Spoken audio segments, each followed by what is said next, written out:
Well, there's obviously a lot of different things going on during a disaster. The behind the scenes one is at the Emergency Operations Center.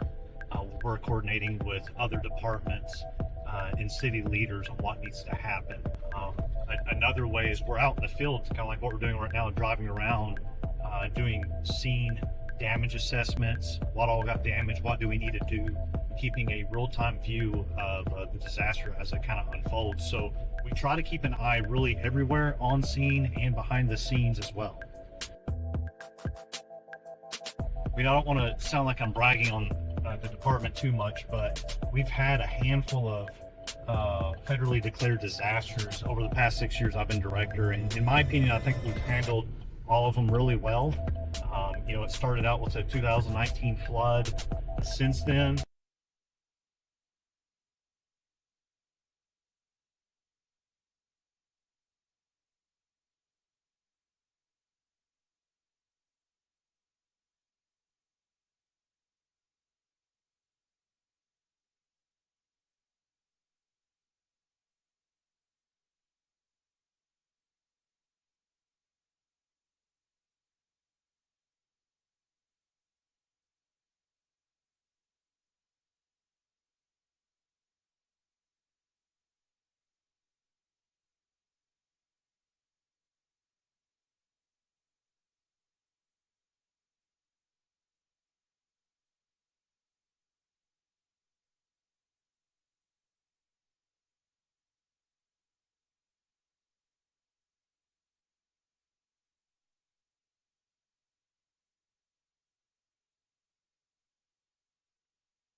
Good evening, everyone, and welcome to tonight's Muskogee Municipal Authority. First, we have a couple of recognitions. I would like to call up to the front Mr. Arthur Leaks, and we're going to present him with 50-plus years of service to the city of Muskogee.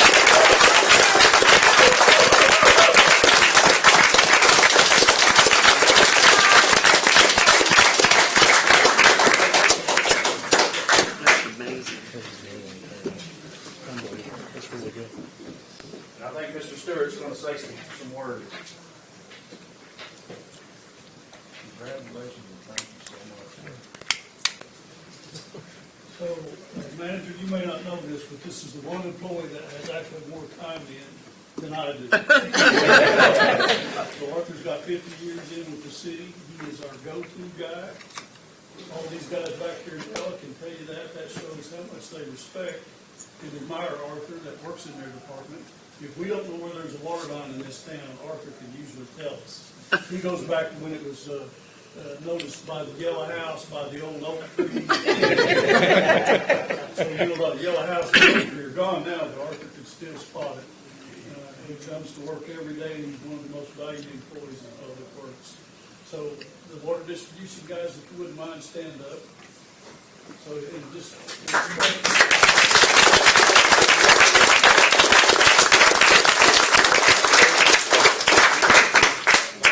Actually, 6 of them are in emergency right now. Are they here? So we have the whole show. We need to get a photo off towards the middle, please. And if I could, I'd like to apologize. Arthur, I need to apologize to you. Our intent was to present you with a key to the city, but they're still in transit from wherever they were built, wherever they were put together to here. So you have a key to the city on behalf of Mayor Lowe on its way. Get you anywhere, Arthur.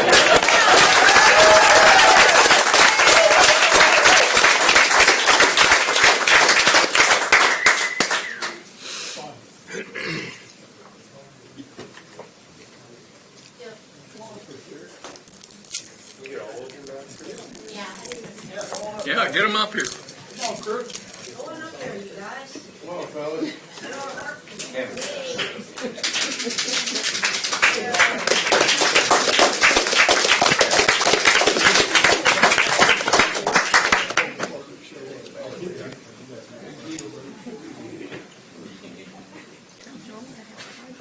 Everybody smile nice and big, right up to here. Just sit normal here.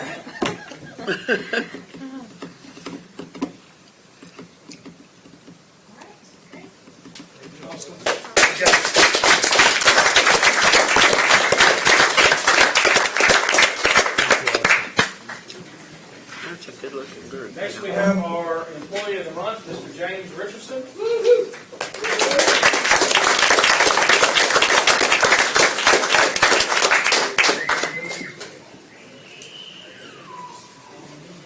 Mr. Richardson is a dedicated public servant and community advocate whose passion for people has defined his career. Having attended both Gilville High School and West Junior High, James discovered his love for serving others while working at J&E Feeds, where he spent 12 years as a manager building relationships and helping customers throughout the community.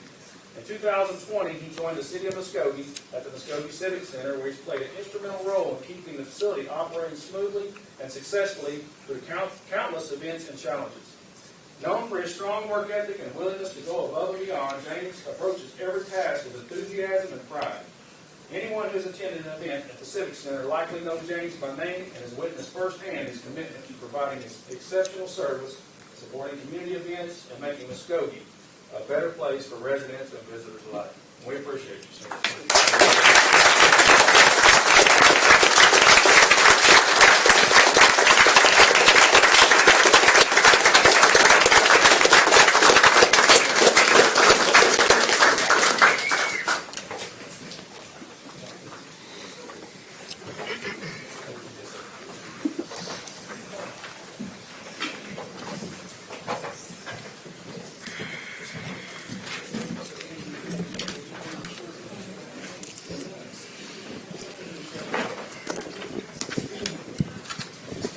Mr. Raleigh, would you be so kind to give our invocation, please, sir? Dear Heavenly Father, thank you for all the citizens that have come out tonight to join us. We thank you for the opportunity to gather and discuss the business of the city. I pray that all the decisions we make tonight are the best we can for this city of ours. Just be with us and guide us and forgive us where we fail you. In Jesus' name, amen. Amen. Flag salute. Attention, salute, pledge. I pledge allegiance to the flag of the United States of America and to the republic for which it stands, one nation, under God, indivisible, with liberty and justice for all. I salute the flag of the state of Oklahoma. Its symbols of peace unite all people. Roll call, please. Mayor Ryan Lowe. Here. Deputy Mayor Jared Reed. Here. Tracy Hoos. Here. Shirley Hilton Flannery. Here. Melody Cranford. Here. Dan Hall. Here. Tom Martindale. Mike Brawley. Here. Jeremy Schuler. Item 1, please. Consider approval of MMA minutes of May 18th, 2026, or take other necessary action.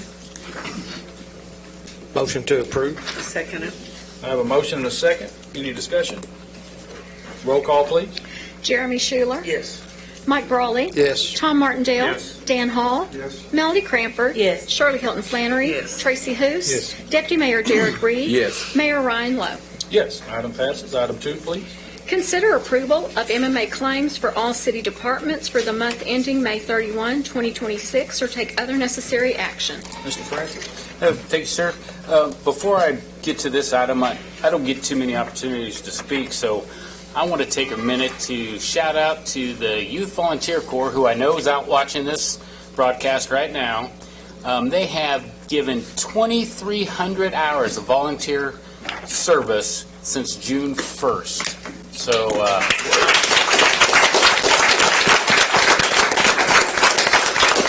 and you can listen to our next podcast drop on Thursday. So, but back to the item. So before you have all the claims for the MMA with the month ending May 31st.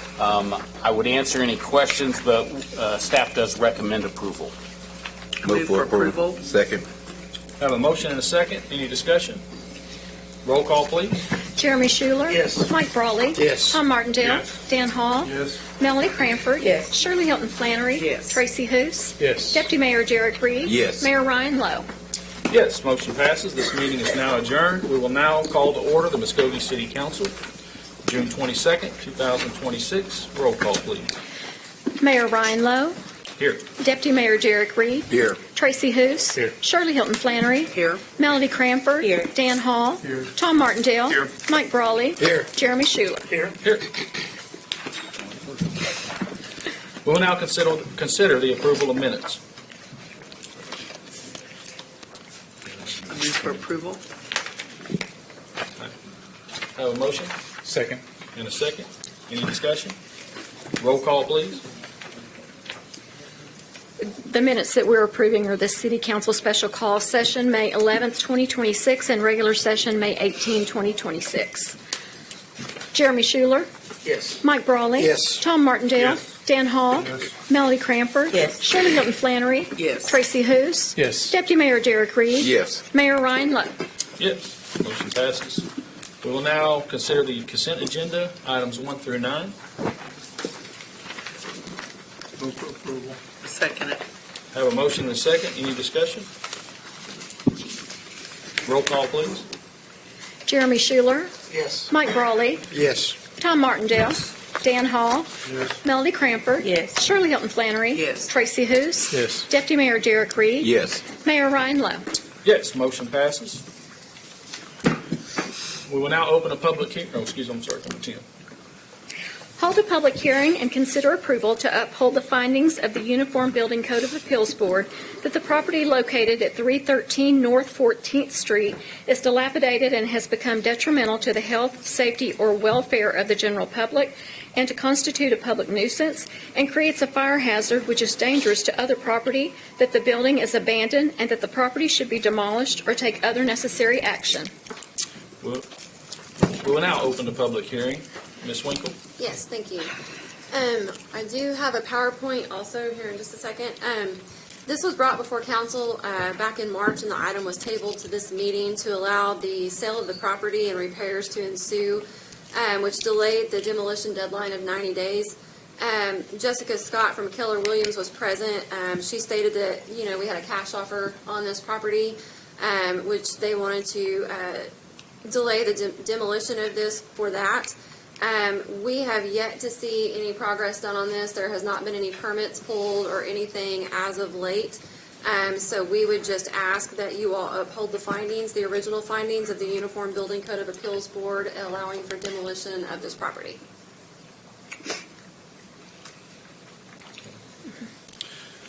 Having no one signed up to speak to this item, we will now close the public hearing. We entertain a motion. Motion to approve. Second. I have a motion and a second. Any discussion?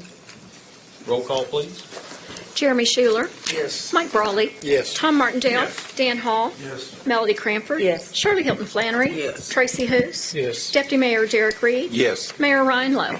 Yes, motion passes. Number 11, please. Hold a public hearing and consider approval of Resolution Number 3093, a land use amendment request for the property located in the John T. Griffin Industrial Park, being located in the Northwest Section 15, Township 14 North, Range 18 East of the Indian Basin Meridian, and the Southwest Section 15, Township 14 North, Range 18 East of the Indian Basin Meridian, and the Northeast Section 15, Township 14 North, Range 18 East of the Indian Basin Meridian, Muskogee County, State of Oklahoma, rezoning the property from R1 single-family residential and legal non-conforming to I1 light industrial, and if approved, authorize staff to update the official zoning map of the city. Ms. Winkle. Yes, thank you. The city of Muskogee's Hold on request. just a second. Oh, sorry. We will now open a public hearing. Okay. Ms. Winkle. This item and the next item go hand in hand. This is the land use amendment for this item. This is the annexation that occurred on John T. Griffith in the area last year. And we actually have a year to do the rezone on this property to take it from the R1 and legal non-conforming to the I1 light industrial. So this is just asking that the land use amendment be approved, and I can answer any questions that you guys might have. Having no one signed up to speak, we will now close this public hearing, and I will entertain a motion. Motion to approve. Second it. I have a motion and a second. Any discussion? Roll call, please. Jeremy Schuler. Yes. Mike Brawley. Yes. Tom Martindale. Yes. Dan Hall. Yes. Melody Cranford. Yes. Shirley Hilton Flannery. Yes. Tracy Hous. Yes. Deputy Mayor Derek Reed. Yes. Mayor Ryan Lowe. Yes, motion passes.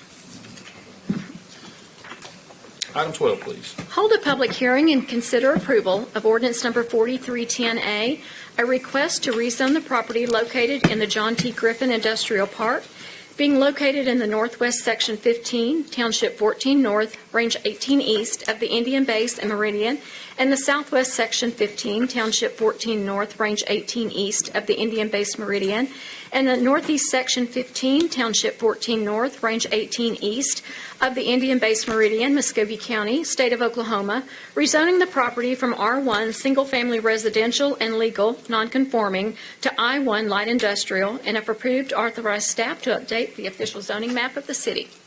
We will now open the public hearing. Ms. Winkler? This is part 2 to that. This is the rezone for that same property, and I can answer any questions that you might have. Doesn't look like we have anybody signed up to speak on that one. We will now close the public hearing, and I will entertain a motion. I move for approval. Second. I have a motion and a second. Any further discussion? Roll call, please. Jeremy Schuler. Yes. Mike Brawley. Yes. Tom Martindale. Yes. Dan Hall. Yes. Melody Cranford. Yes. Shirley Hilton Flannery. Yes. Tracy Hous. Yes. Deputy Mayor Derek Reed. Yes. Mayor Ryan Lowe. Yes, motion passes. Number 13, please. Hold a public hearing and consider approval to deny ordinance number 4311A, a request to rezone the property located at 4306 East Hancock Street, rezoning the property from A agricultural to I1 light industrial, or take other necessary action. We will now open a public hearing. Ms. Winkler? Yes. So the applicant has requested a rezone of this property that's located at 4306 East Hancock Street from agricultural to I1 light industrial. The proposed use of this property is going to be for industrial use and the establishment of a conservation easement and tow salvage yard. With the proposed use as stated, it was the decision of the planning department that this proposal not be accepted on the basis that the future land use plan best identifies this property as conducive for residential development. It does not conform to the 2025 Muskogee Comprehensive Plan and future land use map. And additionally, the proximity to existing homes presents a concern for disturbance and encroachment.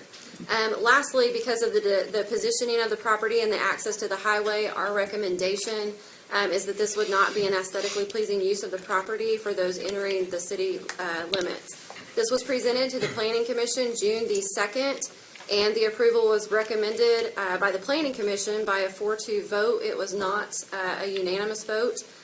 Staff still does not recommend approval based on those facts. I would like to add a few more things to this. As far as I know that they had brought up the regard to the high-pressure gas line that is running through that.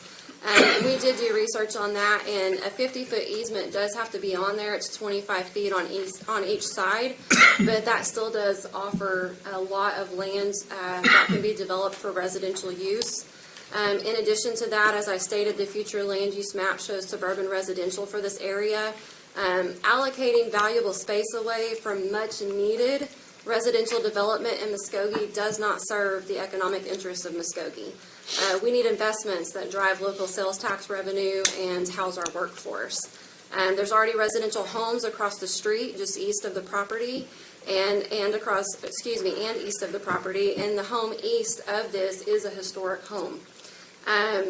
Again, reviewing similar businesses operating in the Muskogee area, we observed that the typical exterior aesthetics and design standards don't align with architectural character necessary to protect and enhance those existing property values.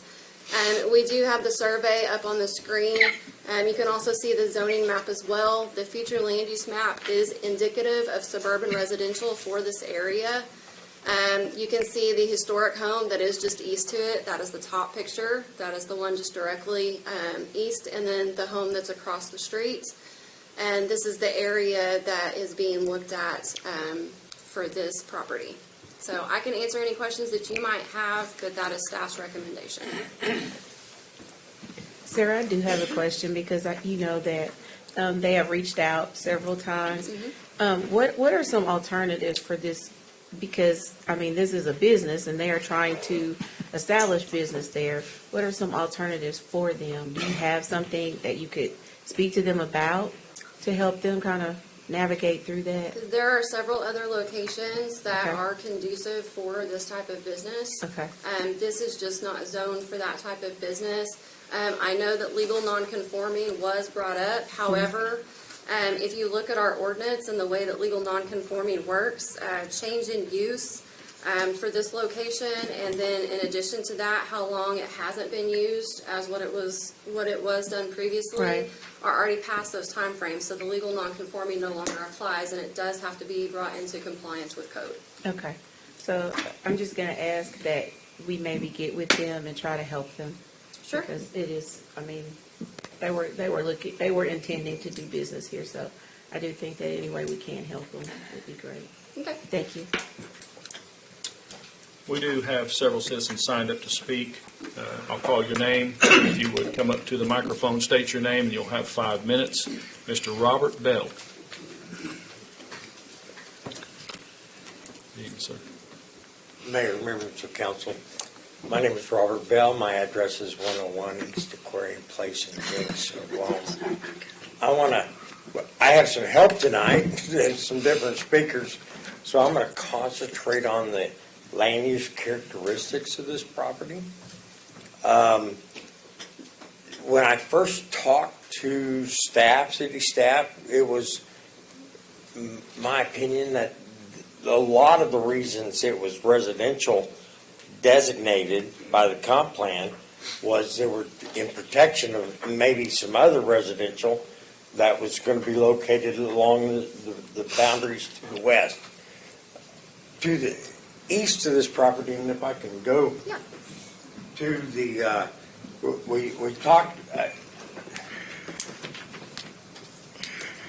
we talked about why it's not conducive for residential use, which we heard it was. One of the reasons is up through the middle of this property from Hancock Street is a 12-inch high-pressure gas line. The gas company's going to require a 100-foot separation or easement on that property as it goes in, and that takes the development from the east half of this property away at that point. So, as you see, north of this piece is the hospital, the new hospital. At that point, this is a truck parking yard that was on that property, and when we acquired about this, it was recognized as a pre-existing non-conforming use. And at the time of that we were talking to them, it was still designated as that. So it was news to me that that is gone. So this shows that along the east side of this property is Highway 165. Next to that is the turnpike. Next to that is the port. So 800 feet away from the corner of this property is a concrete batch plant and an asphalt plant. So you mix those in with taking half the property away, development for residential use. Other words, your yield on that goes down to a point where the cost of those lots go up. It can never be developed because nobody's going to build a $300,000 or $400,000 house that close to those plants. So, utilizing the comprehensive plan as a protection to not allow development to go on at that point, I don't think is the best or intent of the comprehensive plan. And that's what's going on here, is this area is designated residential and it can't be built residential. So we think that there's a better land use plan in place that can be in place, and we put it in place, and that is the conservation easement. So what we did was there's 180 feet on the west boundary, and the 6 acres in the back of this property, we designated it as a federal conservation easement, and it can never be developed. And that is a protection to the rest of the property that surrounds it at that point. We've heard some conversation. What we originally applied for is we wanted the front 4 acres to be commercial. We were told that we couldn't apply to have 2 separate zonings unless we platted it. Well, we're not ready to plat it yet, so we don't know what those uses are. So the front 4 acres is designed to remain vacant. The use that, and Mr. Baker will describe his use to you in a second, but the use is that rectangle square at the top sets back from Hancock Street over 500 feet. So this use that's on this that we're applying for will not be visible from Hancock Street. We didn't bring you a design because the planning department told us that if once we got to the industrial, we would have to apply for a Board of Adjustment application for the use that we want to put on there. So there's another application for us to go through, and we were going to bring in the pretty pictures and how we would lay this out at that time. So what we were applying for was industrial use on the entire thing, though we would prefer to have the conservation easement as agricultural. It doesn't matter because it can't be developed. So the front 4 acres we're gonna retain for commercial use because we think that commercial use is necessary for the port and the activity related to the highway system. The back acreage in there, which are just the little rectangle square up there where we're showing the buildings at that point, that's really the industrial area that we want, which is going to be a repossession yard at that point, which is like a parking lot at that. So, and my time is up. Yes, sir. But I think that what we've provided to the city is a land use plan that is strong and it provides the ability to develop this property that doesn't exist today. Thank you, sir. Can city staff expound on that gas line that he's referring to? So there is a gas line that goes through there in our research, and what we found out was that it only has to be a 50-foot easement, which is 25 feet on either side of the gas line. And looking at other municipalities and other areas, you can develop around that, and there is still plenty of land to develop residentially on that.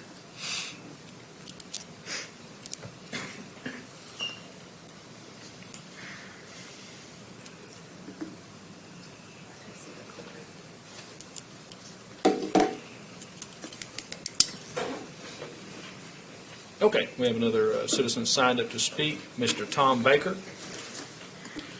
Mr. Baker, if you would, just come up to the microphone, state your name, and you will have 5 minutes, sir.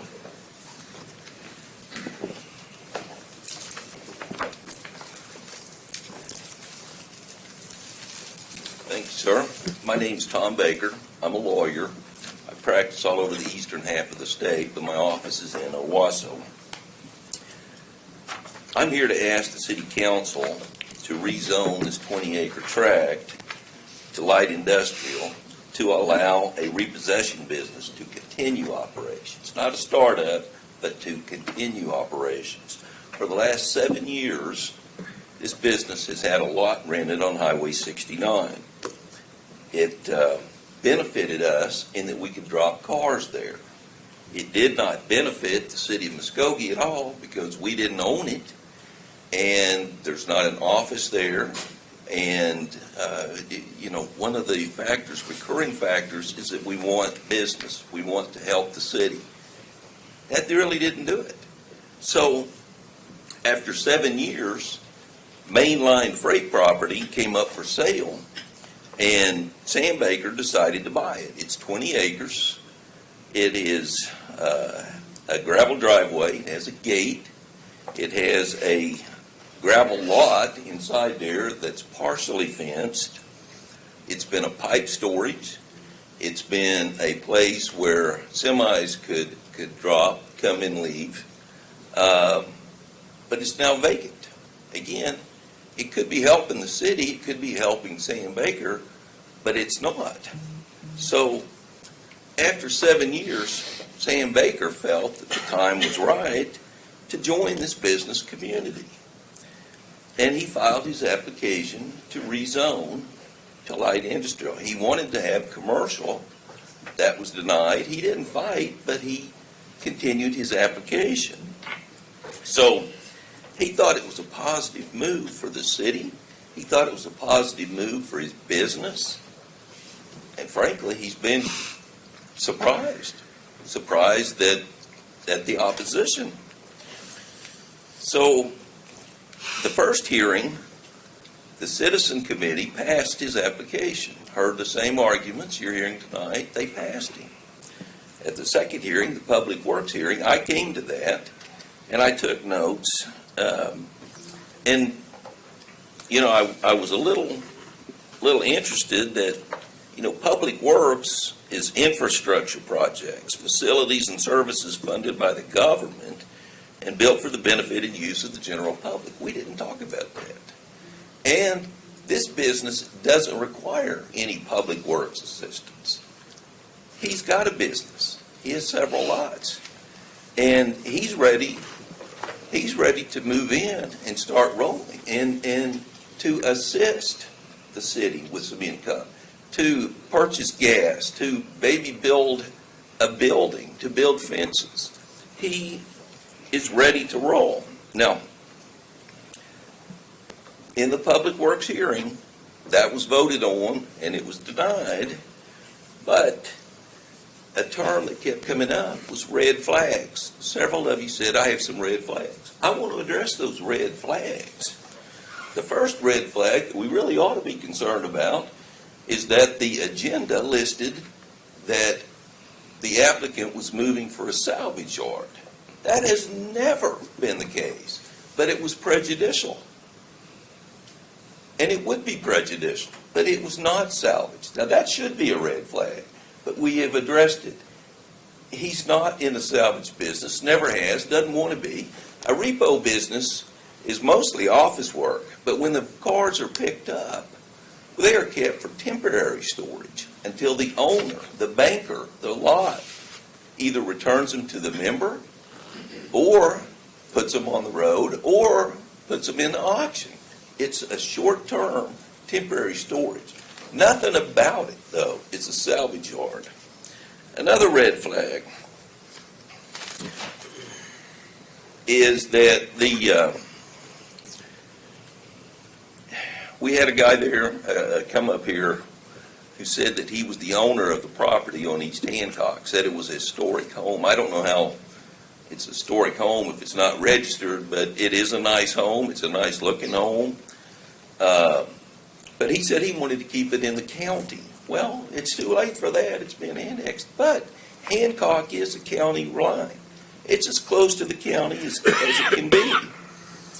So he said he didn't want development. And the thing of it is, this easement, this conservation easement, it keeps the property like it was 100 years ago, but for a boundary fence. We can't take care of him any better than that. Sir, your time is up. Thank you very much. Thank you. Yes, sir.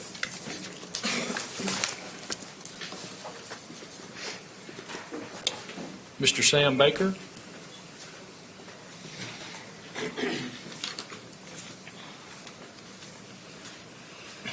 Mr. Baker, if you would, just step up to the microphone and state your name, and you will have 5 minutes, sir. Hello, my name's Sam Baker. I live at 14229 South Urbana, Bixby, Oklahoma. I own a business called Baker Recovery. We're an asset recovery business. We assist banks in the recovery of collateral on defaulted loans. We work for a lot of major companies: Chrysler Credit, Honda Financial, Toyota Financial, GM, Ford, almost any financial entity that makes consumer loans and some commercial loans like Caterpillar, Komatsu. We do some for John Deere, Case, New Holland. So we're not just repossessing cars and trucks. There's a broader picture. I have 5 yards. We're headquartered in Tulsa. I incorporated in 1986 with my father. We have operated under that same business name since, same charter, and we're headquartered in Tulsa. Have a yard in the city limits of Oklahoma City. We have one a mile east of Stillwater. We have a yard in Muskogee since June of 2019. We rent from Bill Inhofe. So people, I doubt if anyone even knew where our lot was. Typically, we try to be very low key and not cause any issues for the community. It's a service that we're insured, we're bonded. Most of our clients have long lists of compliancy that they want us to operate under, and we do our best to meet those demands.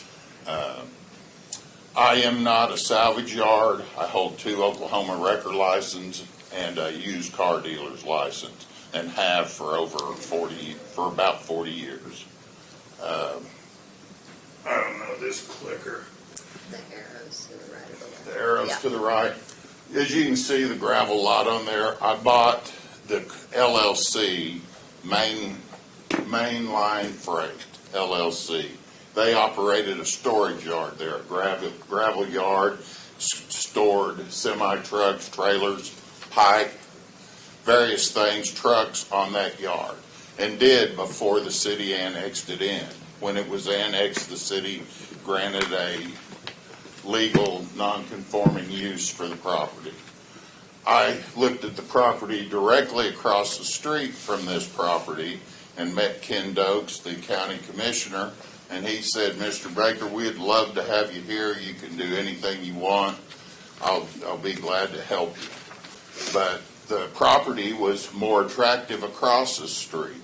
It was a larger piece of property, and money-wise, I think we paid about $11,000 an acre for that, and have spent money on different things associated with the conservation easement. We felt the hospital and the property to the west, the thing we could do most respectful and in their best interest was to create the conservation easement, and that costs money also. So we figured the turnpike and the highway there would not bother us, and there is that pie-shaped piece there that has no access to that I do not own. So I don't know who's going to come in there and mow that or take care of that. 800 feet from the property line across the street is the APAC plant. Half a mile north is the Morgan tow yard. I have a tow yard. We use tow trucks, and we park the vehicles there for a short time. So, and we try to be inconspicuous. That's the yard there on the Hancock. You can see there is evidence of the truck yard established there. There's that gas pipeline. I think in residential, it's 50 foot either side, I think, for development. I may be wrong, but I think that's what I've heard.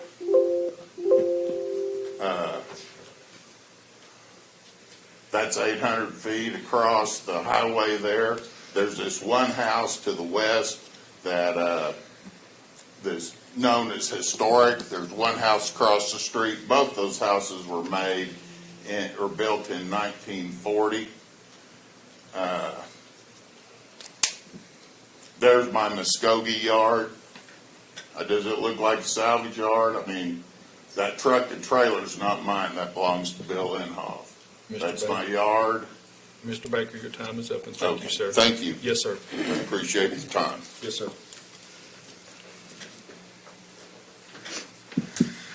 Any discussion? No. We'll now close the public hearing and have discussion.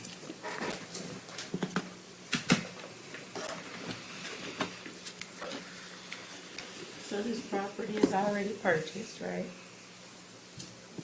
I think, again, I've spoken with the Bakers. It's difficult because they purchased that with the intent of, doing what they have been doing in Muskogee for so long. This is difficult. Was the request for commercial first? So when the original meeting took place, we were very upfront about the future land use map and what is allowable and is not. They did talk about doing part commercial, part industrial, but you have to plat first if you're going to split zone. And so that's why they decided not to split zone the area. Future land use map, though, isn't conducive for commercial in that area either, though.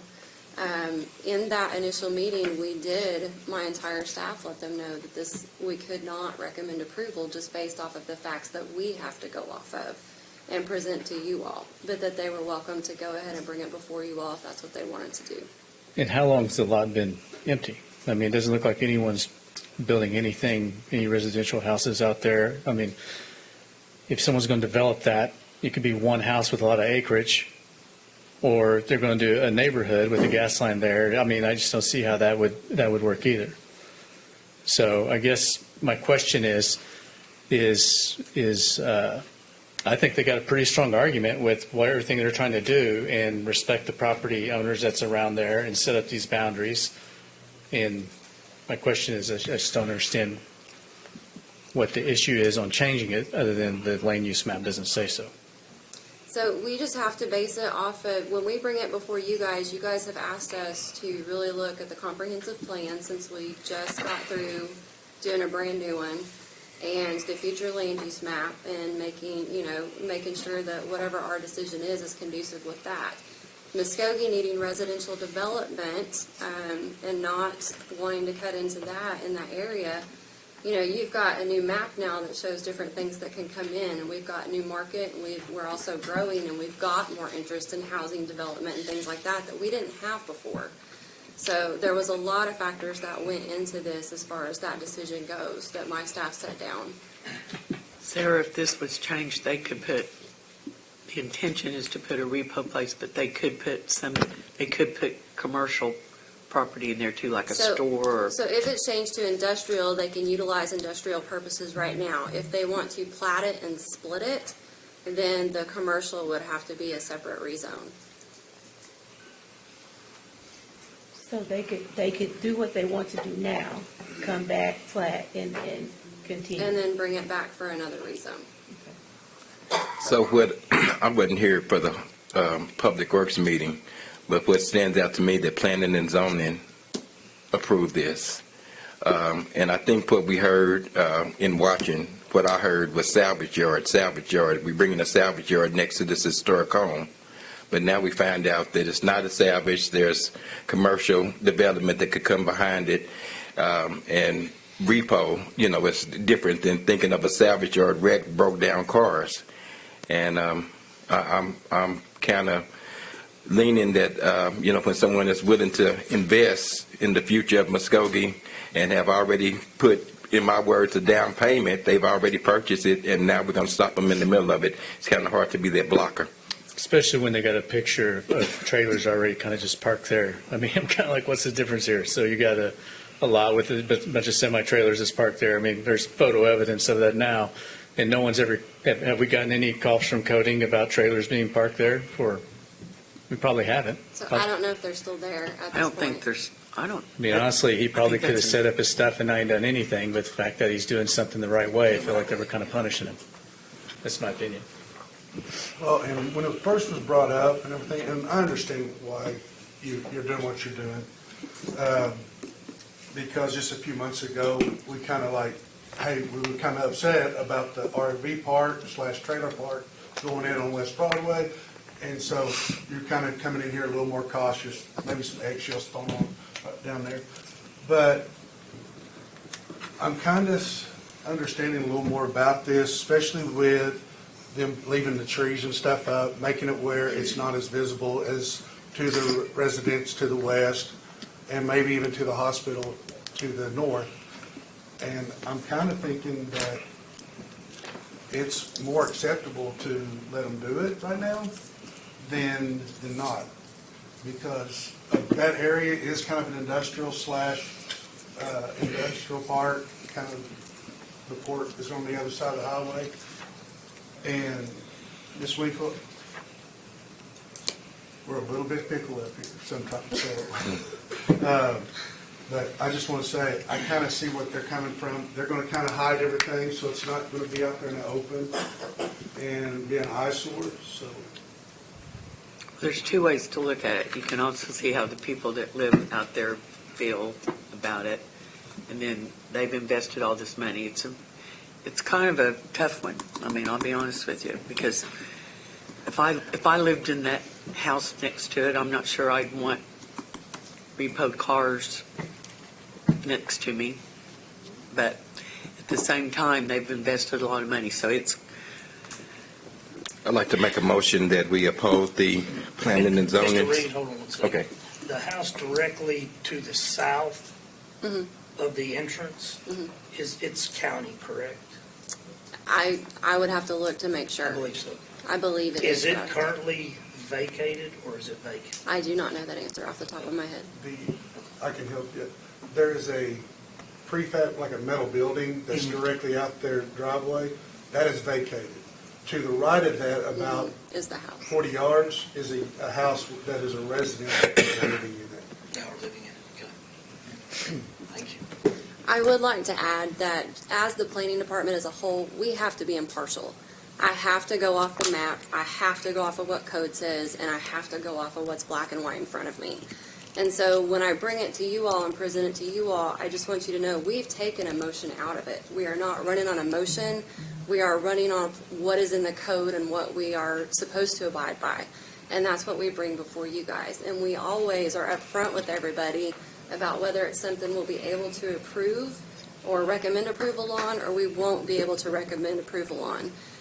We have told the few people that have come forward that we've said we wouldn't be able to recommend approval on, that they could still bring it before you all with their own argument. So I do want you guys to know that. Have you had calls from the people that live around there? Just the one. I do want to add, I echo the sentiment up here, but I want to tell you, thank you for doing your job. You're just doing your job. So, we all have ideas and opinions, but you have a job to do, and I want to say thank you for that. One other thing that caught my attention is when we talk about not wanting, or that being aesthetically pleasing, coming into the city limits, it's my understanding that that business is in operation currently on Highway 69, which is the busiest road in Muskogee, Oklahoma. So when I look at the pictures of their property, and those cars are going to be in the center of it, it's I don't think it's going to be as visible as what it is now. So that's another thing that caught my attention. But and I will say that we also based that off of, we looked at some other ones within the limits and just what they look like now. The salvage tow yard, when we recommend what the land use is going to be, we have to do what's on our chart, and we don't have anything that says repo yard on ours. So the closest thing to that is a salvage tow yard, which is why that is what you've been seeing in this. Yeah, it's clearly not a salvage yard. Right, which a repo yard is going to be more of the tow yard, Okay. which is what they're talking about, yes. Okay, thank you. I would like to resume the motion I was headed towards. I would like to oppose the planning and zoning and support them, and my motion would be to approve this item.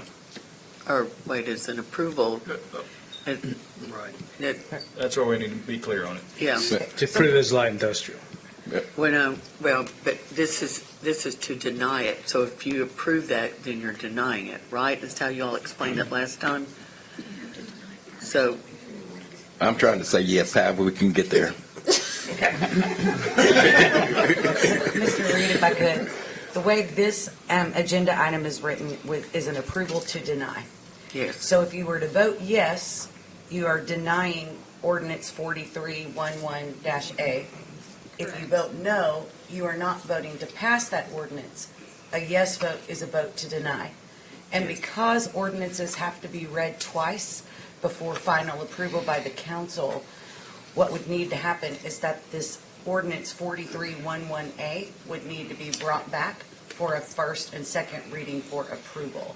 So your other necessary action today would be to direct staff to bring back ordinance 4311A to consider for approval at the next meeting. So we're voting for them to do that? You can, the action would be to direct staff to bring that ordinance back to consider for approval. Two actions. If taking other necessary action could be just to direct So staff. if tonight, if they vote to not pass the deny, then you'd bring it back again?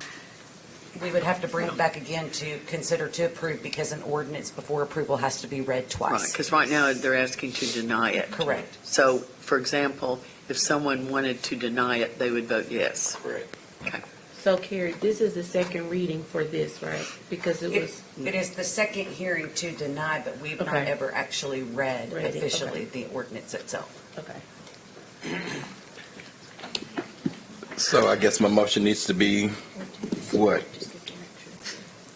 The motion would be to Deny direct. Deny. Deny. and then direct staff. And direct staff. Yes. Okay, so what is yes? And what is no? Yes means you're voting No, to no, deny it's- it. Okay. Yes means no. Right. They want Yes to- means no. Yes means no, so you want, and Say no no means to yes. deny. To deny it. And no means. So my will goal, not my deny. goal is to let them to get to light industrial. So what am I going to vote? No. You're going to vote No. no. Okay, that's all I need to And know. if I want to deny it, I'm going to Do we vote need to redirect yes. staff before we vote? No, you can take the vote and then direct staff to bring the ordinance back for its first reading. That's clear as mud. Yes, so Councilor Reed, we'll need you to amend your motion. Amend my motion Yes. To deny, to deny. and you're going to vote no. And so what is my motion that I'm putting on the table? What am I saying? We just need to vote no on this Okay, okay. tonight. All right. And then move forward with the new, So he just needs to make the roll call. yes. We need Okay. a second. Well, I have a motion and a I second. second. I have a motion and a second. Roll call, please. Is everybody clear? Really throw them off when I vote. Jeremy Schuler. No. Mike Brawley. No. Tom Martindale. No. Dan Hall. No. Melody Cranford. No. Shirley Hilton Flannery. Yes. I thought I'd throw a loop in. Tracy Hoos. No. Deputy Mayor Reed. No. Mayor Ryan Lowe. No. Now they need to direct staff to bring it back for its first reading to approve. So moved. Second. Having a motion and a second. Roll call, please. Jeremy Schuler. Yes. Mike Brawley. Yes. Tom Martindale. Yes. Dan Hall. Yes. Melody Cranford. Yes. Shirley Hilton Flannery. Yes. Tracy Hoos. Yes. Deputy Mayor Derek Reed. Yes. Mayor Ryan Lowe. Yes, motion passes. Number 14, please. Just a second.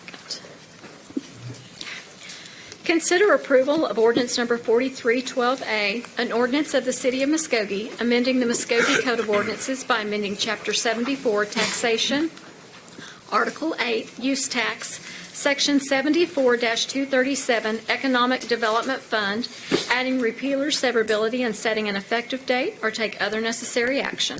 Ms. Spencer. Thank you, Mayor. Council, this is the second reading of this ordinance that was heard at the Public Works meeting. The amendment for this ordinance adds language allowing the Economic Development Office to utilize economic development funds to provide incentives for the development of projects that generate sales tax revenue in the city of Muskogee. I'm happy to answer any questions. However, our City Manager Tara Shows is better equipped to do that since she handles all of our economic development. So if you do have questions, we'll tag team that. Staff does recommend approval. Move for approval. Second. I do have a citizen wishes to speak. Mr. Michael Gregg, if you would, come up to the podium, state your name, and you have 5 minutes, sir. Michael Gregg, 4131 South Rob, Muskogee, Mayor and honorable council members. Just got a few questions, mainly for clarity, as usual. Old men don't know a whole lot, but so they ask a lot of questions. If we go into page 2, if you go in area of 3, under A, I'll read the number of jobs created by a new business establishment.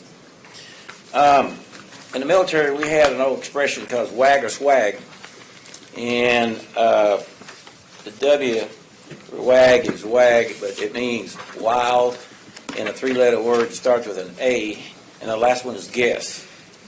I'm saying this because I think in contract assigned for Stardust, we have talked about this before. I had a question, I got no answers, and I didn't want to go down and extend in the office. But the question still exists. How do you establish the number of people going to be employed by a company?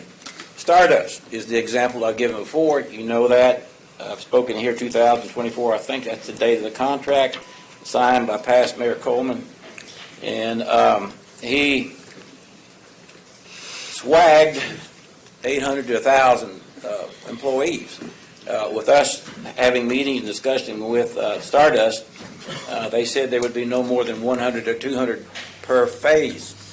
I just want to be sure that the swag doesn't exist again in another chance when we're having a business, that we have more accurate information. And that's the key. I think it's very important because that shot was missed. That was a swag for sure. I want businesses in here, but I want the public, taxpayers, to know the facts, not guesses. So I appreciate that point on that. And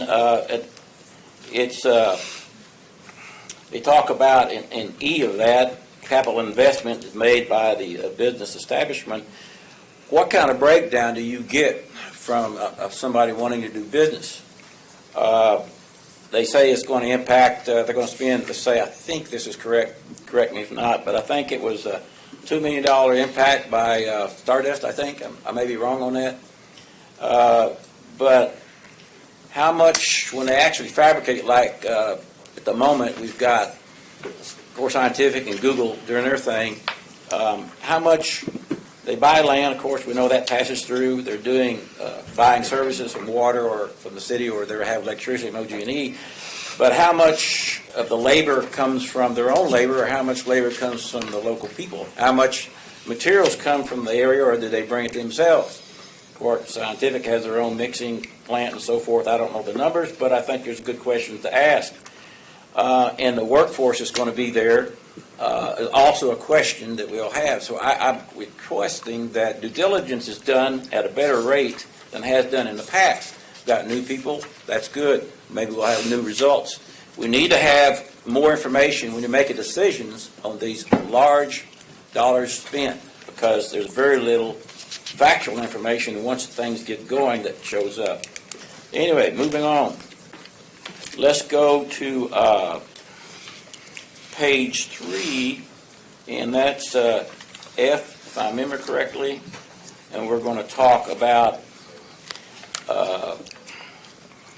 number 5 in that. I just have a question. It says, to temporarily satisfy a judgment from a court of jurisdiction that will be reimbursed from property taxes. Now, whoever put this in, if you could help me, what are they talking about, court judgment? Are we talking about the executive order you're going to be talking about later tonight, which is England, Taft, and Lacey? Is it the lawsuits we've got pending that we've lost already? Is that what we're referring to, or just in general? I'm getting a clarification. This is not clear to me. And whoever put forth this, I don't remember because my notes are not complete. Who submitted this? Could they answer that question for me? I'll take that a note so nobody's interested. It's general language, sir. This is in general. This is not for a specific judgment. It's not, but would it cover that? In a worst-case scenario, I guess it possibly could. However, this is a very small account. The Economic Opportunity Fund is funded at $300,000 a year. That won't cover it. Your large, the large agreements like you're talking about with Stardust and our major manufacturers are not subject to this fund, this particular fund. We're talking about basically property that was taken, and then they broke the law of the city, broke the law of the state and federal law, which we know we lost the cases. We have 3 that we've been waiting for. How long has this council been, this is kind of offshoot, but it's been, what, 3 or 4 years that there's been working as a council trying to find out Sir, what... that doesn't have anything to do with this agenda item, and we can't discuss that at this point. Okay, well, good luck on getting things finished then. Other than that, I don't have anything else because I thought that might be applicable to that. Because as we know, as you guys know better than I do, the amount. Thank you, sir. We entertain a motion. We already have one. We have a second. Roll call, please. Jeremy Schuler. Yes. Mike Brawley. Yes. Tom Martindale. Yes. Dan Hall. Yes. Melody Cranford. Yes. Shirley Hilton Flannery. Yes. Tracy Hoos. Yes. Deputy Mayor Derek Reed. Yes. Mayor Ryan Lowe. Yes, motion passes. Number 15, please. Consider approval of ordinance number 4299A, an ordinance of the City of Muskogee, amending the Muskogee City Code of Ordinances by amending Chapter 22, Business Regulations, Article 13, Wrecker and Towing Service, Section 22-586, Procedure for Determining Wrecker Service to be called, amending paragraph 22-586A, adding paragraph 22-586B, establishing time requirements for responding to scene, adding paragraph 22-586C, keeping rotation spot when performing non-reimbursable pickups, and adding paragraph 22-586D, requiring state-certified services to be called to hazardous material spills, adding repealer severability, and setting an effective date or take other necessary action. Ms. Spencer. Thank you, Mayor. Council, the next few are a series of ordinances dealing with wrecker services. Again, this is the second reading. First reading was at Public Works meeting. We did have a meeting to remind you with wrecker service owners, the Muskogee Police Department, Fire Department, City of Muskogee Office of Emergency Management, and other stakeholders. Since our meeting at Public Works, I've had the opportunity to speak again with another wrecker service owner who asked if the City Attorney's Office would be willing to write an industry memo explaining in lay language what these ordinances say and what they mean versus ordinance legalese, which of course our office is happy to do that, should these ordinances pass. So I did want to give you that update since we last discussed these. The language in this ordinance change clarifies that both our police department and fire department have the authority to call wrecker services to incident scenes.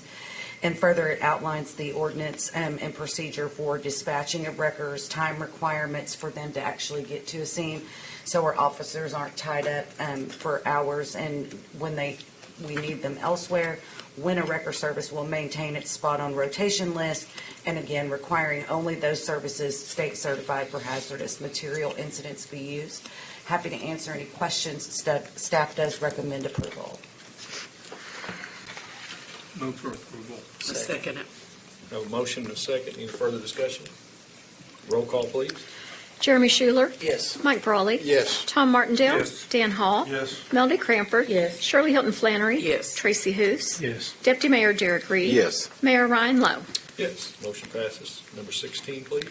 Consider approval of ordinance number 4300A, an ordinance of the City of Muskogee, amending the Muskogee Code of Ordinances by amending Chapter 22, Business Regulations, Article 13, Wrecker and Towing Service, Section 22-585, dispatching wrecker to scene of accident or incident prohibited without being called, adding repealer, severability, and setting an effective date, or take other necessary action. Ms. Spencer. Thank you, Mayor. Council, again, the language in this original ordinance needed to be updated to allow for both police and fire to call wrecker services to the incident scenes. The amended ordinance requires wrecker services to notify the police department or fire department, whichever agency dispatched them there, if they are unable in their normal course of practice of providing mutual aid to each other to get a service there, so that dispatch will call the next wrecker service in rotation. Staff does recommend approval. I move for approval. Second. I have a motion and a second. Any further discussion? Roll call, please. Jeremy Schuler. Yes. Excuse me, Mike Brawley. Yes. Tom Martindale. Yes. Dan Hall. Yes. Melody Cranford. Yes. Shirley Hilton Flannery. Yes. Tracy Hous. Yes. Deputy Mayor Derek Reed. Yes. Mayor Ryan Lowe. Yes, motion passes. Number 17, please. Consider approval of ordinance number 4301A, an ordinance of the City of Muskogee amending the Muskogee Code of Ordinances by amending Chapter 22, Business Regulations, Article 13, Wrecker and Towing Service, Section 22-583, Application for Wrecker Permit, Inspection, adding repealer, severability, and setting an effective date, or take other necessary action. Ms. Spencer. Thank you, Mayor. Council, as you'll recall, the need for the updates to this ordinance arose because we had some wreckers that were being added to the rotation list that had not come to the city clerk's office to get permitted by the city. So this ordinance specifies that requirement that you have to fill out our application, apply with the city clerk's office, and have a city permit to operate a wrecker service in town. It defines the types of wrecker services that are utilized by the Muskogee Police Department on their rotation list, and then it adds the requirement of an application to be on that rotation list. Staff does recommend approval. Move for approval. I second it. I have a motion and a second. Any further discussion? Roll call, please. Jeremy Schuler. Yes. Mike Brawley. Yes. Tom Martindale. Yes. Dan Hall. Yes. Melody Cranford. Yes. Shirley Hilton Flannery. Yes. Tracy Hous. Yes. Deputy Mayor Derek Reed. Yes. Mayor Ryan Lowe. Yes, motion passes. Number 18, please. Consider approval of ordinance number 4304A, an ordinance of the City of Muskogee, amending the Muskogee Code of Ordinances by amending Chapter 22, Business Regulations, Article 13, Wrecker and Towing Service, Section 22-582, Definitions, adding repealer, severability, and setting an effective date, or take other necessary action. Ms. Spencer. Thank you, Mayor. Council, this is the final ordinance in the series regarding wrecker services. This is the last one that also required that we add the fire department as having authority to call wrecker services to incidents or accidents, and staff does recommend approval. Move for approval. Second. I have a motion and a second. Any further discussion? Roll call, please. Jeremy Schuler. Yes. Mike Brawley. Yes. Tom Martindale. Yes. Dan Hall. Yes. Melody Cranford. Yes. Shirley Hilton Flannery. Yes. Tracy Hous. Yes. Deputy Mayor Derek Reed. Yes. Mayor Ryan Lowe. Yes, motion passes. Number 19, please. Consider approval of ordinance number 4306A, an ordinance amending the City of Muskogee Code of Ordinances, amending Chapter 14, Animals, Article 2, Animal Regulations, Section 14-27, Proceedings Against Vicious or Dangerous Animals, Hearing, Impoundment, adding repealer, severability, and setting an effective date, or take other necessary action. Ms. Spencer. Thank you, Mayor. Council, this is the second reading on this particular ordinance. This updates the ordinance because it was silent on the municipal judge's ability to rely on the record of the initial administrative hearing when making decisions regarding the disposition of an animal that has been found to be dangerous or vicious. So this amendment to the ordinance simply clarifies the language and allows for the judge to do that. Staff does recommend approval. Move for approval. Second it. I have a motion and a second. Any further discussion? Roll call, please. Jeremy Schuler. Yes. Mike Brawley. Yes. Tom Martindale. Yes. Dan Hall. Yes. Melody Cranford. Yes. Shirley Hilton Flannery. Yes. Tracy Hous. Yes. Deputy Mayor Derek Reed. Yes. Mayor Ryan Lowe. Yes. Number 20, please. Consider approval of ordinance number 4307A, an ordinance amending the City of Muskogee Code of Ordinances by amending Chapter 54, Offenses and Miscellaneous Provisions, Article 5, Offenses Against the Public, Division 2, Prohibited Acts, Section 54-205, Marijuana Prohibited, adding repealer, severability, and declaring an emergency, or take other necessary action. Ms. Spencer. Thank you, Mayor. Council, on November 1st, 2025, State Statute 21 OS 1220 was amended to include the prohibition against the possession of an open container of marijuana in the passenger compartment of a motor vehicle, and included the prohibition of drivers or passengers consuming marijuana products while operating a motor vehicle on public highways, streets, or alleys. Our police officers are already writing citations for these infractions. Because the state law change took effect November 1st, 2025, if this ordinance is passed, we will also need a second motion to declare an emergency. This ordinance brings city ordinances into agreement and compliance with state law. This is the second reading on this amendment. Staff does recommend approval. Move for approval. Second. Have a motion and a second on the first. Any further discussion? Roll call, please. Jeremy Schuler. Yes. Mike Brawley. Yes. Tom Martindale. Yes. Dan Hall. Yes. Melody Cranford. Yes. Shirley Hilton Flannery. Yes. Tracy Hous. Yes. Deputy Mayor Derek Reed. Yes. Mayor Ryan Lowe. Yes, motion passes. I will entertain a motion to declare an emergency. So moved. Second. Have a motion and a second. Any further discussion? Roll call, please. Jeremy Schuler. Yes. Mike Brawley. Yes. Tom Martindale. Yes. Dan Hall. Yes. Melody Cranford. Yes. Shirley Hilton Flannery. Yes. Tracy Hous. Yes. Deputy Mayor Derek Reed. Yes. Mayor Ryan Lowe. Yes, motion passes. Number 21, please. Consider approval of ordinance number 4288A, an ordinance amending the City of Muskogee Code of Ordinances by amending Chapter 34, Court, Article 2, Procedure, adding Section 34-58, Payment of Jail Cost, Cost of Incarceration, Section 34-59, Debt of Defendant, Section 34-60, Reduction in Cost of Incarceration, adding repealer, severability, and setting an effective date, or take other necessary action. Ms. Spencer. Thank you, Mayor. Council, pursuant to State Law 22 OS 979A, cost of incarceration shall be a debt of the inmate owed to the municipality, county, or other public entity responsible for the operation of the jail and may be collected as provided by law for collection of any other civil debt or criminal penalty. The City of Muskogee pays a daily fee to the Muskogee County Jail for each inmate incarcerated on city charges. Ordinance 4288A allows for the collection of those fees from defendants to pay what we pay to Muskogee County. This is the second reading. Staff does recommend approval. Move for approval. Second. Have a motion and a second. Any further discussion? Roll call, please. Jeremy Schuler. Yes. Mike Brawley. Yes. Tom Martindale. Yes. Dan Hall. Yes. Melody Cranford. Yes. Shirley Hilton Flannery. Yes. Tracy Hous. Yes. Deputy Mayor Derek Reed. Yes. Mayor Ryan Lowe. Yes, motion passes. Number 22, please.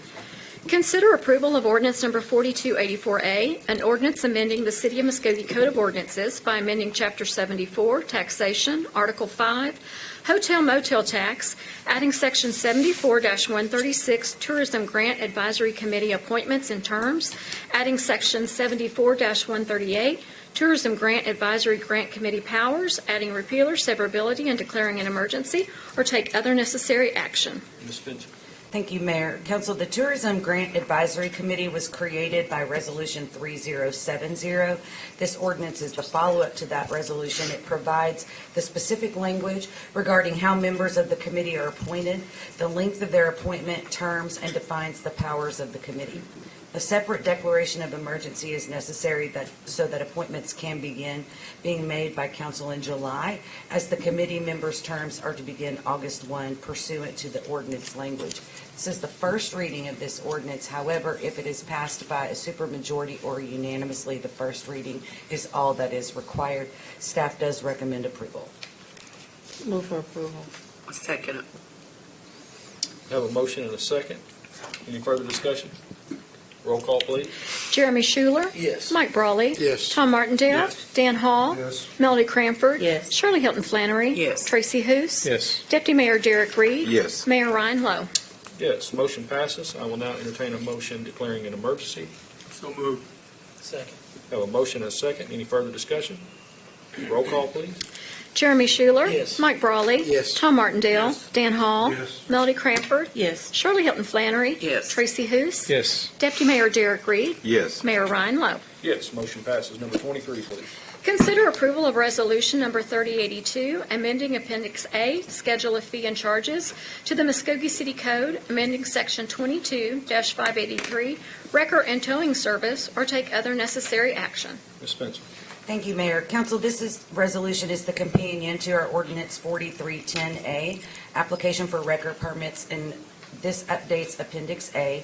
It increases our annual record permit fee from $25 to $100 and adds an annual record rotation list fee of $50. This resolution, if passed, will take effect immediately. Staff does recommend approval. Move for approval. Second. Have a motion and a second. Any further discussion? Roll call, please. Jeremy Schuler. Yes. Mike Brawley. Yes. Tom Martindale. Yes. Dan Hall. Yes. Melody Cranford. Yes. Shirley Hilton Flannery. Yes. Tracy Hous. Yes. Deputy Mayor Derek Reed. Yes. Mayor Ryan Lowe. Yes, motion passes. Number 24, please. Receive presentation and consider approval of the fiscal year 2026-2027 cooperative agreement between the City of Muskogee and Three Rivers Museum in the amount of $60,000 or take other necessary action. Mr. O'Neill. I will actually introduce Angie Rush, the Executive Director of the Three Rivers Museum. She'll give a brief presentation. Yes, sir.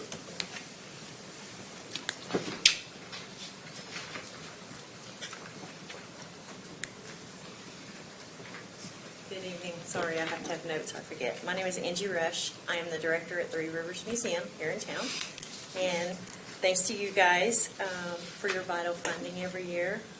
We tend to excel. This is our 25th anniversary year of being open to the public. The museum was actually established in the late 80s.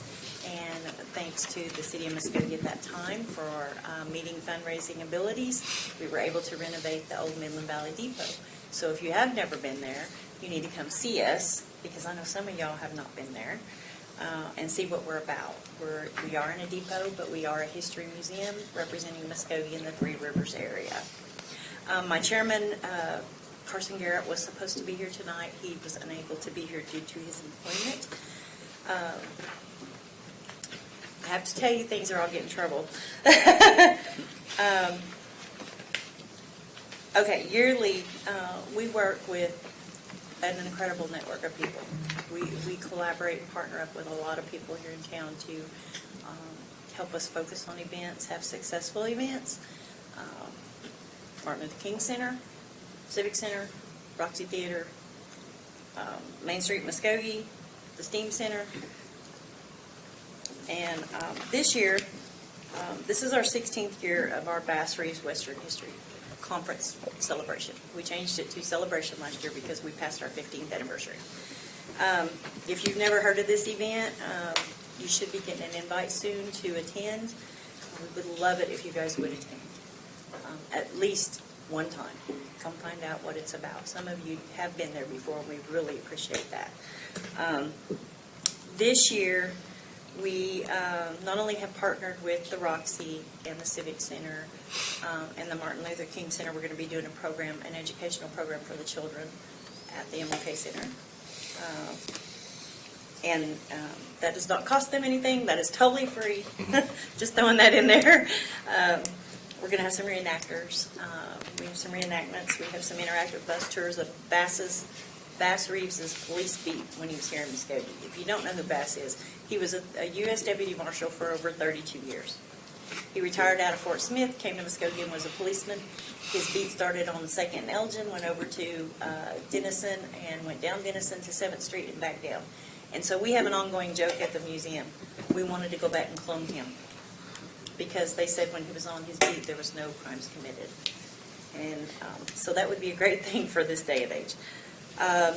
Anyway, at the conference, it's this Friday night, 6 o'clock at the Roxy. We have a meet and greet. You can dress up Western if you want to. We don't care as long as you're decent. We're gonna show a movie. Of course, if you want concessions, that's separate. I'm sorry, I can't afford all that. or the museum can't afford all that. But Saturday, we have check-in from 8:30 to 9:30 at the museum. It is at 220 Elgin Street, between 2nd and Elgin. We're catty-cornered across from the Music Hall of Fame, once they get back in their home. And we can't wait for that. We think it's great. And we're going to take an interactive bus tour of Bass's Police Beat. You'll meet characters from his day and time. They're going to tell you their stories. And then when we come back, we have a speaker who is the curator at the U.S. Marshals Museum in Fort Smith, Arkansas. He's going to come talk to us. We have another local author that's going to speak a few short minutes, Terry Alexander, about his books. And then they're going to take another bus tour. The second bus tour is Muskogee history. So if you're interested in learning Muskogee history, you should come take that tour. Then they're going to come back. We're going to have lunch. We're going to have some prizes. We're going to have a mustache contest. So you guys with the little mustaches, y'all just come on down and join us because somebody's got to win that trophy. And then Saturday evening is the highlight. I mean, all of it's great, but Saturday evening is the highlight for Muskogee this year because we had, last year we started a Bass Reeves Legacy of Justice Award. Last year, one of the Muskogee Creek Nation Light Horsemen, Officer Burke, won the award. He was nominated and he won the award because it was new and nobody had heard about it. This year, our local officer, Ron Mays, won that award. So Saturday night, Civic Center, upstairs, room C and D, church casual clothes. If you go to church, if you don't, work clothes is fine. You can dress up if you want to. But the doors are going to open at 5, and at 6 o'clock, we're going to start an award ceremony recognizing Officer Mace. If you don't know who he is a local Muskogee Police Department resource officer, and Chief Teehee is going to be our speaker, and Chief Deputy Reggie Cotton is going to be the presenter. So you guys come join us, please. We would love for you to attend. And just ignore me because I open my mouth and stick my foot in there all the time. But the main reason that I'm here is because I want to thank you guys on behalf of my board, the whole lowly staff of 2 of us, and and all the volunteers and all the people that enter our doors. They love the museum. We have people who come back year and year after year and year and year, and they love the changes. Due to a roof leak a couple of years ago, we have a big honking shipping container sitting out back of on our back patio, and it is fixing to get moved with collaboration from Main Street Muskogee and a more beautiful Muskogee. We're going to move it out towards our train engine, and it's going to have 2 big, beautiful murals painted on. One on each side of the 3 rivers and one on the other side of Muskogee. And so I just want to say thank you to our tourism department for supporting us, to all of our other partners in this town that support us, and thank you to you guys for the funding. My board is working currently on, sorry, I have to look at the note. They are currently updating the next year five-year strategic plan and seeking additional funding to supplement the city's investment in the museum. And they do want you to know, if you didn't see the press release, that we did just receive a grant from the Oklahoma Historical Society this past March to assist in that process, and they are working on more. So thank you guys so much for your funding and your support. And in moving the shipping containers, did we address the roof issue and the leaking issue?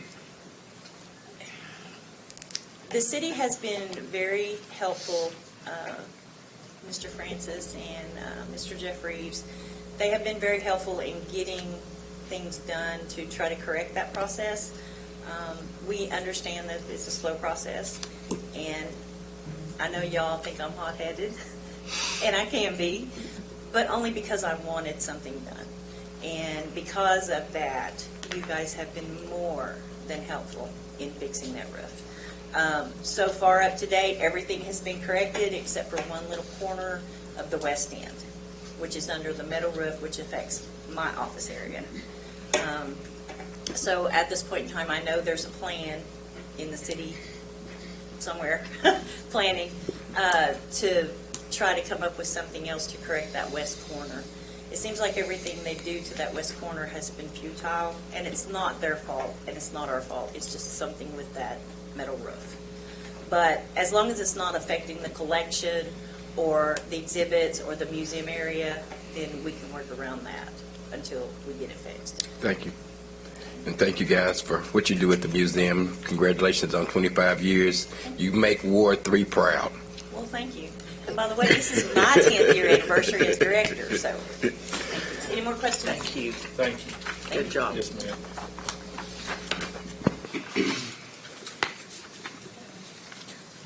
And I would add, in addition to that, the Bass Readers Western History Conference is a great event. Meeting with Angie, we have a plan to kind of grow that event over the years and really harness that as one of Muskogee's kind of foundation events. We think it has some great potential. We're also working with them on general marketing, things like that, on top of this cooperative agreement. Thank you, Mr. Murphy. I will entertain a motion to consider approval. I make a motion. Second. I have a motion and a second. Any further discussion? Roll call, please. Jeremy Schuler. Yes. Mike Brawley. Yes. Tom Martindale. Yes. Dan Hall. Yes. Melody Cranford. Yes. Shirley Hilton Flannery. Yes. Tracy Hous. Yes. Deputy Mayor Jared Reed. Yes. Mayor Ryan Lowe. Yes, motion passes. Number 25, please. Receive presentation and consider approval of the fiscal year 2026-2027 cooperative agreement between the City of Muskogee and War Memorial Trust Authority in the amount of $60,000 or take other necessary action. Mr. O'Neill. I will introduce Mr. Gully with the War Memorial Trust.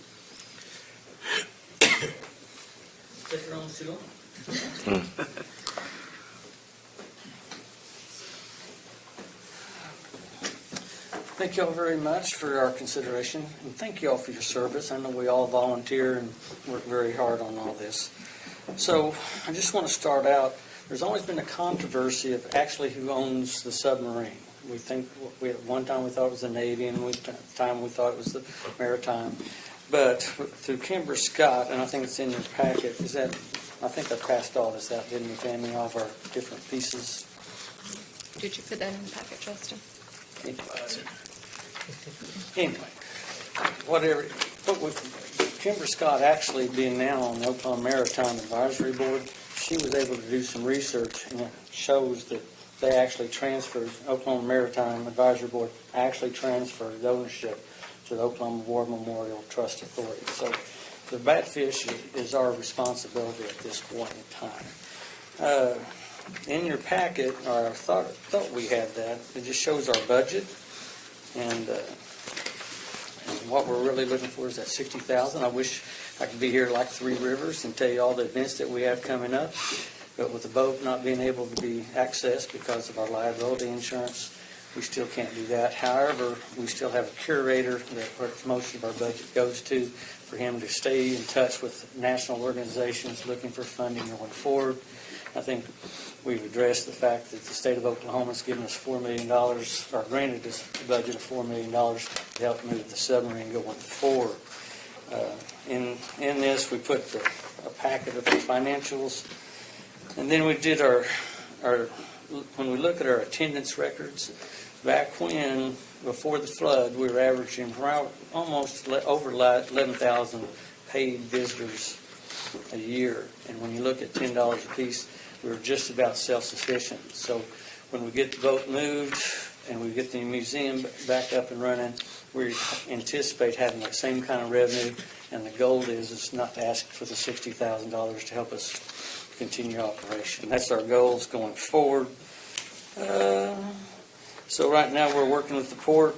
They're working very hard with us. And I don't know. Yeah, there we go. So we do have a lease agreement with the Port of Muskogee. They're letting us use their current offices. So we moved a lot of displays there, and our curators there to meet with any visitors and give them a tour of that situation. And then item 7, just in case you want to know, this is how the submarine will be moved. I think that might be there, Sarah. Yeah, keep going. There. So just if you're interested, I'll try to make this real quick. And if you have time to go to YouTube, this method has been used by the Germans, and it's U-17 in Germany. And what you do is you take these cranes, you go underneath it, and you pick it all up. And then you put it on a trailer that has like 40-some odd axles, and each axle's individually controlled. Back up.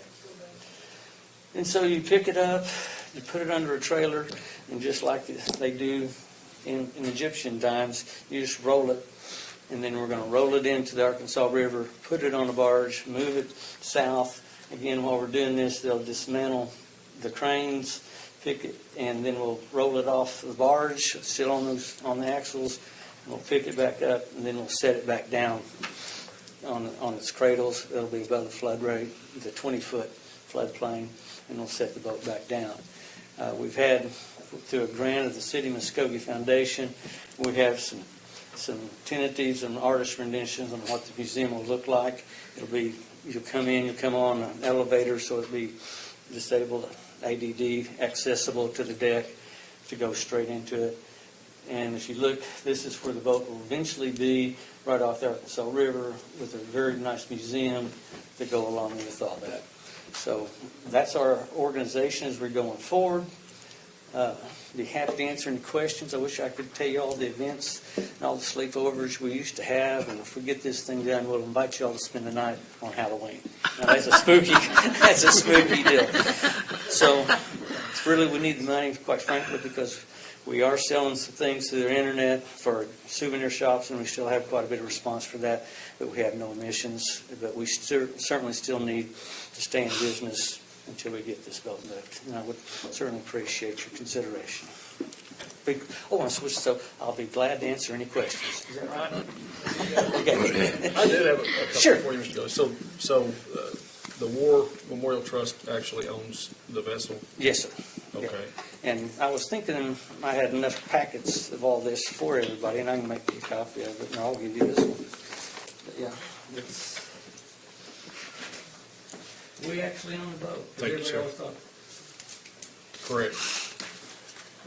Secondly, There's always discussion why the Navy wasn't more involved. Yes, sir. Because they don't own the boat. makes sense. Secondly, on the moving of the boat, are we gaining any traction there, or? Again, we got the state monies. We did get a response from the Oklahoma Emergency Management, because they're kind of the go-between us and FEMA.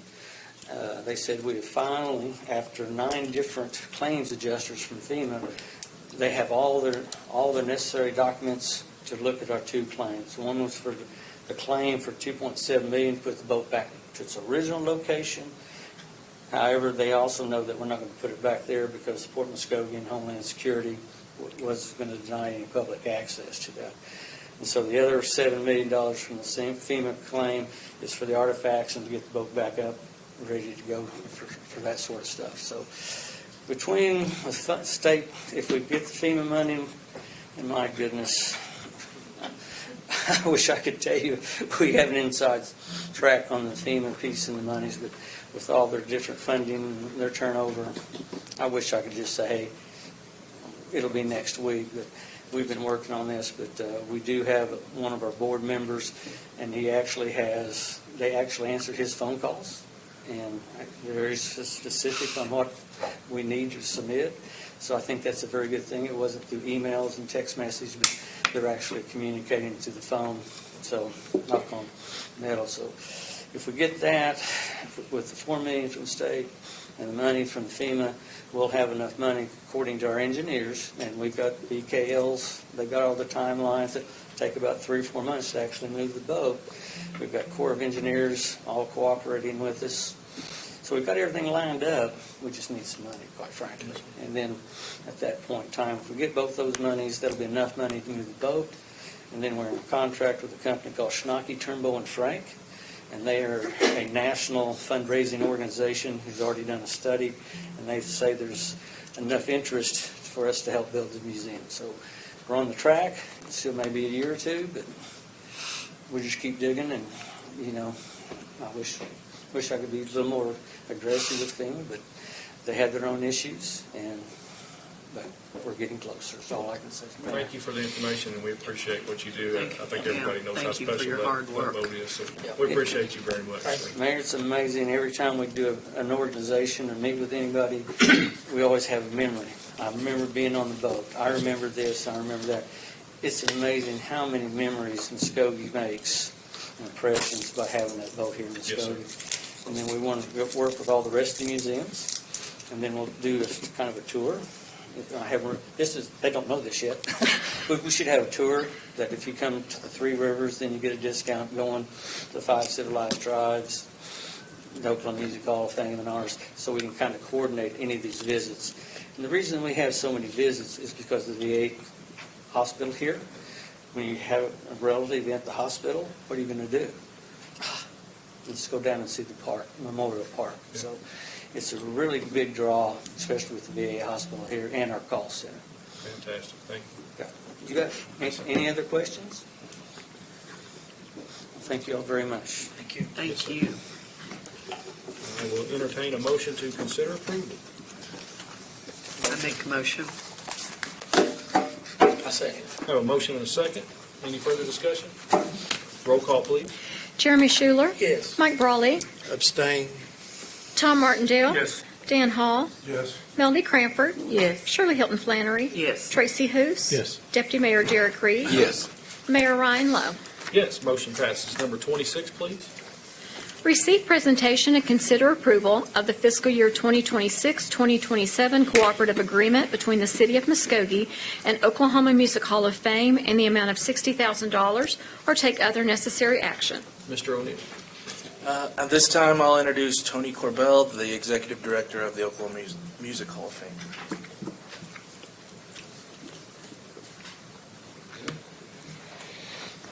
Good evening, everyone. Hello. Good evening. Seems like we've done this before.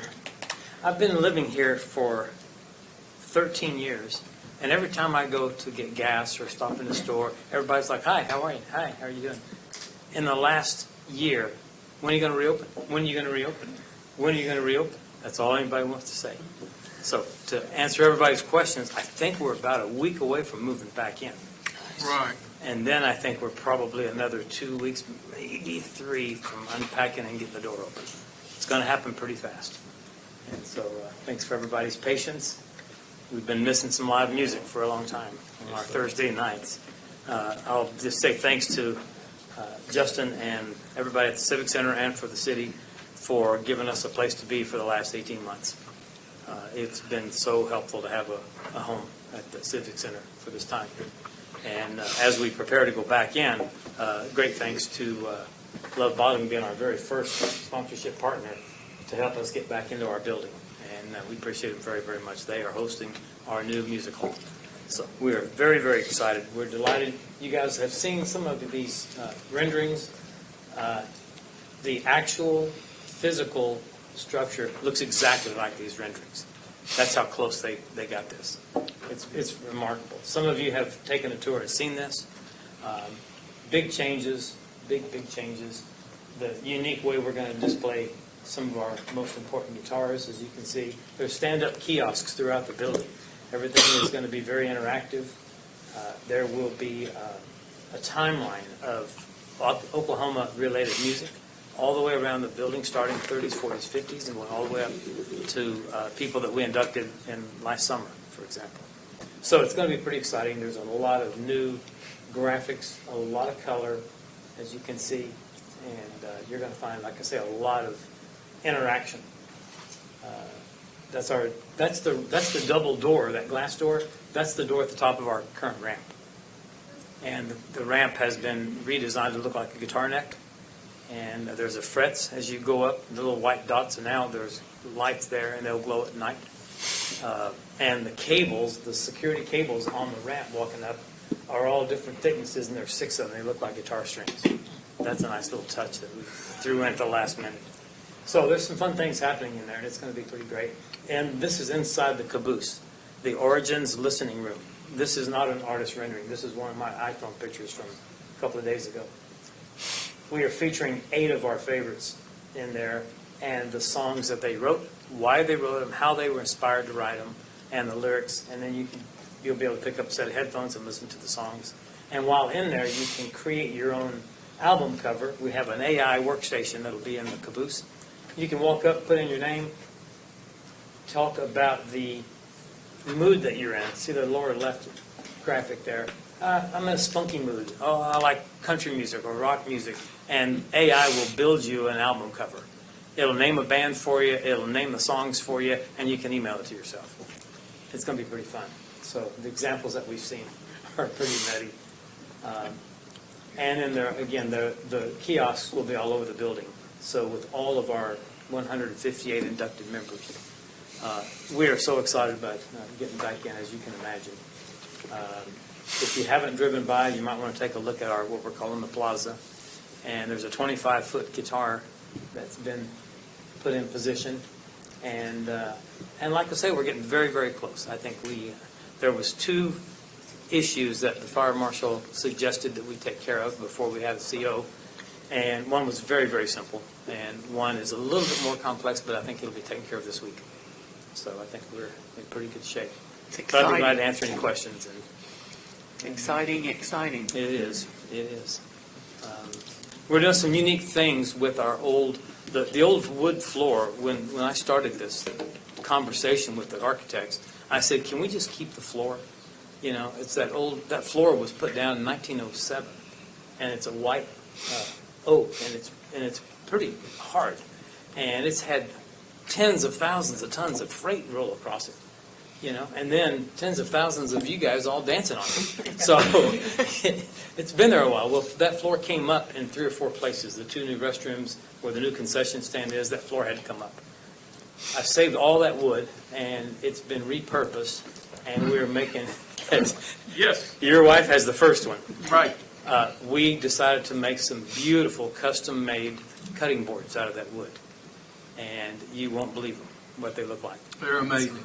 It's amazing what that wood looks like when it was shaved down and worked properly. So they'll be available for sale until we run out of wood inside the hall. I think we have room for about 100 of them.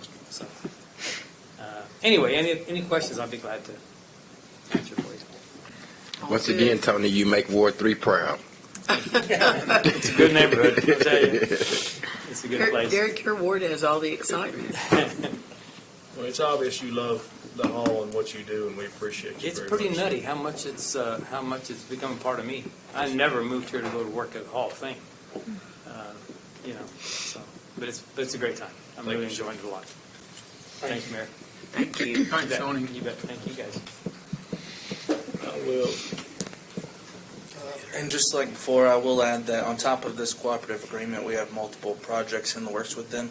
What's great about the Hall of Fame and its partnership with the state is it's going to be that much more of a spotlight for our regional tourism and beyond. So pretty exciting stuff. Thank you, sir. I move for approval. Second. I have a motion and a second. Any further discussion? Roll call, please. Jeremy Schuler. Yes. Mike Brawley. Yes. Tom Martindale. Dan Hall. Yes. Melody Cranford. Yes. Shirley Hilton Flannery. Yes. Tracy Hoos. Yes. Deputy Mayor Derek Reed. Yes. Mayor Ryan Lowe. Yes, motion passes. Number 27, please. Receive presentation and consider approval of the fiscal year 2026-2027 cooperative agreement between the City of Muskogee and Muskogee County Transit in the amount of $159,259, or take other necessary action. Ms. Spencer. Yeah, thank you, Mayor. Council, I am going to turn this over to Ms. Briggs for the presentation. I would note that staff does recommend approval of this agreement at the conclusion of the presentation. Thank you, guys. Thank you for being here on this very long evening. So I'm going to keep it brief because before the meeting I passed out a handout that has some really just high-level key points. And if you guys have any questions, you can reach out to us after the meeting. I first would be remiss if I did not introduce our Executive Director, Tricia Cook, and our Deputy Director, Stacy Martin, and our driver, Ivory Van. He is no stranger to you guys, and I think he signed up to speak on this item after I'm done. So, just a high level, we served 6,950 trips on our fixed route. So those are the routes that start at the mall and go around the city all day long that you guys are probably seeing the most frequently. Curb to curb services, which are kind of like Uber. They go from one curb to another curb. You call ahead and you make the trip. We served 14,294 passengers and took 13,498 trips with those. So in a community of roughly 37,000, these numbers show the importance of Muskogee County Transit and the work that we're doing. I want to note, too, that the work that we're doing is on a very small budget. In the grand scheme of you guys' budget, the county's budget, ODOT, and all of the other entities that we receive finances for, we are not receiving a lot of money, but we're able to do a lot and make a really big impact. One of the impacts we were able to make was a $1 increase to our drivers this year, an hourly increase, which hadn't happened in a little while, and these people are driving all day, every day. They're seeing your constituents. It would be really cool if you guys took a ride, talked to the drivers. They could tell you a lot about what's going on in the city of Muskogee with the everyday residents. Our current challenges, as I noted, are the costs, the rising costs of gas, tires, oil, vehicles themselves. Those are all challenges that we're facing. The state did approve a larger budget, so we're just waiting for that to come down the pipeline and see how that ends up for public transportation. We do have collaborations which are on your handouts, but just a few of them are EODD, Eddie Warrior Correctional Facility, St. Francis, obviously the city of Muskogee, and we work with all of our nonprofits in the city of Muskogee as well. Every day we take people to the grocery store to get some sort of interaction at the library, to go to a free food lunch. We take everyday people where they need to go. Now more than ever, I think it's impeccable that we are able to do what we are able to do with such a small budget. Thank you guys for considering approval.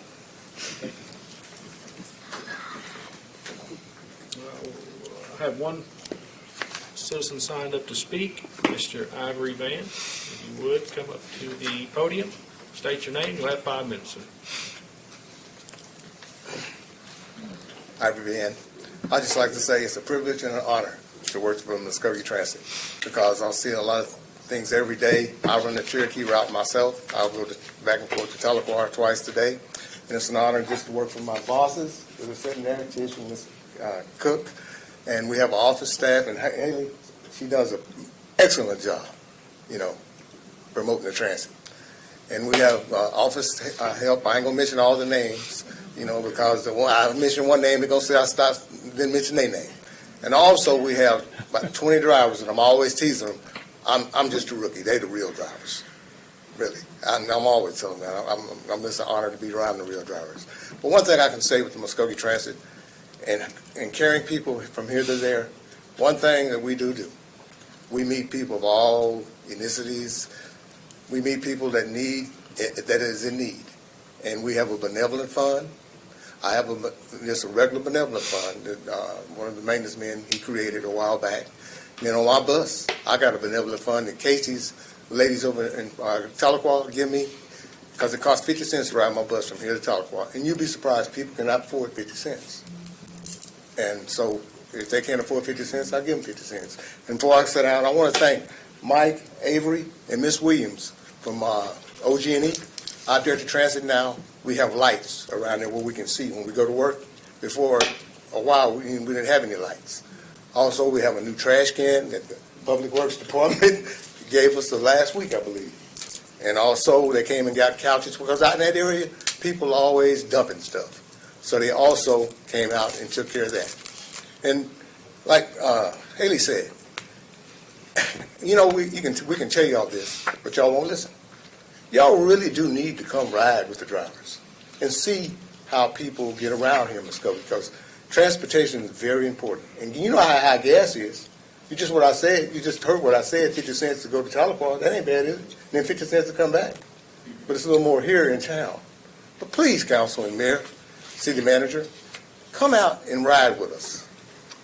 Just pick somebody to ride with. If you don't do it for about an hour, at least that way you know how things are done. And we have an excellent board members. I've been one of the board members since I've been on. And I've been working for this Muskogee Transit a year and 2 months, I believe now. And I've been to the board meetings. But like I say, I enjoy being there and meeting the different people that I meet every day and helping them and just being a need, being the person there and like with the other drivers, it's like really, when you, with these people all the time, they're kind of like family. Because each one of my people that I drive every day, they have my telephone number. They can call me. They got a problem, So please come out and check us out and just, and thank you again, Mike and Avery, and definitely Ms. Williams from OG&E for giving us those nice lights and thank you, council. Y'all do a good job. I know I come up here and raise Cain sometime, but it ain't cause I'm mad, whatever. Yeah, I am mad. I'll be honest with you. I am mad because I want, things done properly and in order, just like when I was on the council. And you know how I was when I was on the council. I didn't like nothing half done, and when we all people, we don't have to do anything either. We do everything right because Stacy and Miss Cook, they're very strict. They make sure they keep us in line. They really, really do. So I'm going to sit down now and thank you again for letting me speak tonight. But I'm proud to work for Muskogee Transit and take people around and be friendly to them. And just, personality goes a long way. You know that? You can't be mean to people. Sometimes people get on that bus, you don't know what kind of mood they're in. Be nice. And I try to be nice to everyone that gets on that bus every day. Thank you, sir. Thank y'all. Thank you for what you do. Mr. Van, be careful what you wish for. I made a note here to come ride with you. All good. You going to Tahlequah? I will entertain a motion to consider approval. I make a motion for approval. Second. I have a motion and a second. Any further discussion? Roll call, please. Jeremy Schuler. Yes. Mike Brawley. Yes. Tom Martindale. Yes. Dan Hall. Yes. Melody Cranford. Yes. Shirley Hilton Flannery. Yes. Tracy Hoos. Yes. Deputy Mayor Derek Reed. Yes. Mayor Ryan Lowe. Yes, motion passes. Number 28, please. Consider approval for the city manager or his designee to execute Amendment Number 1 for the Country Club Road improvements south of Chandler Road with Holloway, Updike, and Bellin Incorporated for engineering services and an additional amount of $13,600 for basic construction or take other necessary action. Mr. Stewart. So this amendment is with Holloway, Updike, and Bellin, as you know, is a local engineering company who originally got the engineering contract to design South Country Club improvement, and that is from Chandler Road, 1,300 feet to the south. That is to make a three-lane. We actually had a base bid of $970,000 for a asphalt, and we accepted the alternate bid of $1.5 million for the concrete street. So it'll be a concrete street, 1,300 feet south, more or less, from Chandler going 1,300 feet south with water and sewer improvements, as well as you remember we passed a deal a while back to put in a new gas line over there as well. What you got before you tonight is a amendment to the original agreement, which was dated 1/7 of 2020, which did not have the construction services portion of the engineering in it, and that is to review the bills, make sure all the adequate quantities are adequately billed. It is to do any field changes, and we've had to have some field changes when there's utility line conflicts. This amendment is for $13,600. The original hub agreement was for $69,800. Total is $83,400 when you add those together. And just so you know, a rule of thumb for engineering on a construction project is 10%. This gives hub about 6% of the overall cost. So we feel like it's well in order, and we do recommend approval. Well, I, for one, want to say thank you for all the work you're doing in Ward 2. You're welcome. Making it a safer street for our people picking up their kids at Creek Elementary. I get a good street there. And I also want to say one thing on y'all's behalf. Y'all's done a great job. The construction company out there is doing a great job. I just want our citizens to understand that what they're looking at right now when they put the asphalt down the other day, that is a temporary road. Don't be on Facebook bad-mouthing them about the asphalt road. It's going to be a cement road, so just give them time. Everything will be in there with curbs and guttering. And a 5-foot sidewalk on the east side of the street as well. And we appreciate you for doing the things in Ward 2 to make us look better. That is a much needed improvement. So. I was just surprised that tourism wasn't in Ward 3. And Mayor and Council, just to remind you, this is still being paid out of that 2019 tax, so. Thank you, I sir. can make a motion to approve. I'll second it. Have a motion and a second. Any further discussion? Roll call, please. Jeremy Schuler. Yes. Mike Brawley. Yes. Tom Martindale. Yes. Dan Hall. Yes. Melody Cranford. Yes. Shirley Hilton Flannery. Yes. Tracy Hous. Yes. Deputy Mayor Derek Reed. Yes. Mayor Ryan Lowe. Yes, motion passes. Number 29, please. Consider approval of a 2026 Mack GR64F dump truck chassis and brown dump body from Bruckner Trucking via Sourcewell contract number 032824-NAF in the amount of $197,019 or take other necessary action. Mr. Regan. Yes, thank you. So this may look familiar to you. It came through the agenda and was approved in May.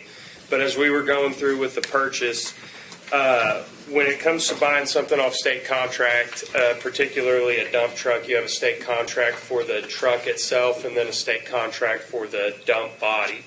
In that language, there's they mention or equivalent on the dump body. So as we were looking through this, rather than go and say this is equivalent, brown is equivalent to whatever dump body is on there, that leaves us open to a lot of gray area for whose interpretation it is of equivalent.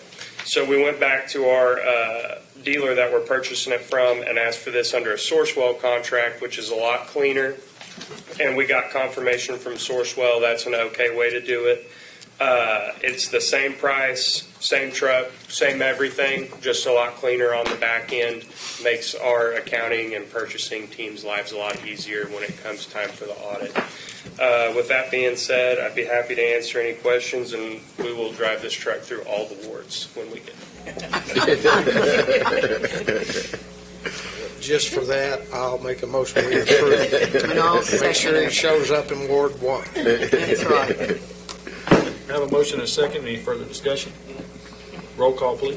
Jeremy Schuler. Yes. Mike Brawley. Yes. Tom Martindale. Yes. Dan Hall. Yes. Melody Cranford. Yes. Shirley Hilton Flannery. Yes. Tracy Hous. Yes. Deputy Mayor Derek Reed. Yes. Mayor Ryan Lowe. Yes, motion passes. Number 30, please. Consider approval to authorize the city manager or his designee to negotiate and execute an amended and restated industrial development agreement between the city of Muskogee and the Muskogee City County Port Authority or take other necessary action. Mr. Francis.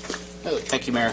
As you're aware, we have a partnership with the Muskogee City County Port Authority to handle industrial economic development for the city.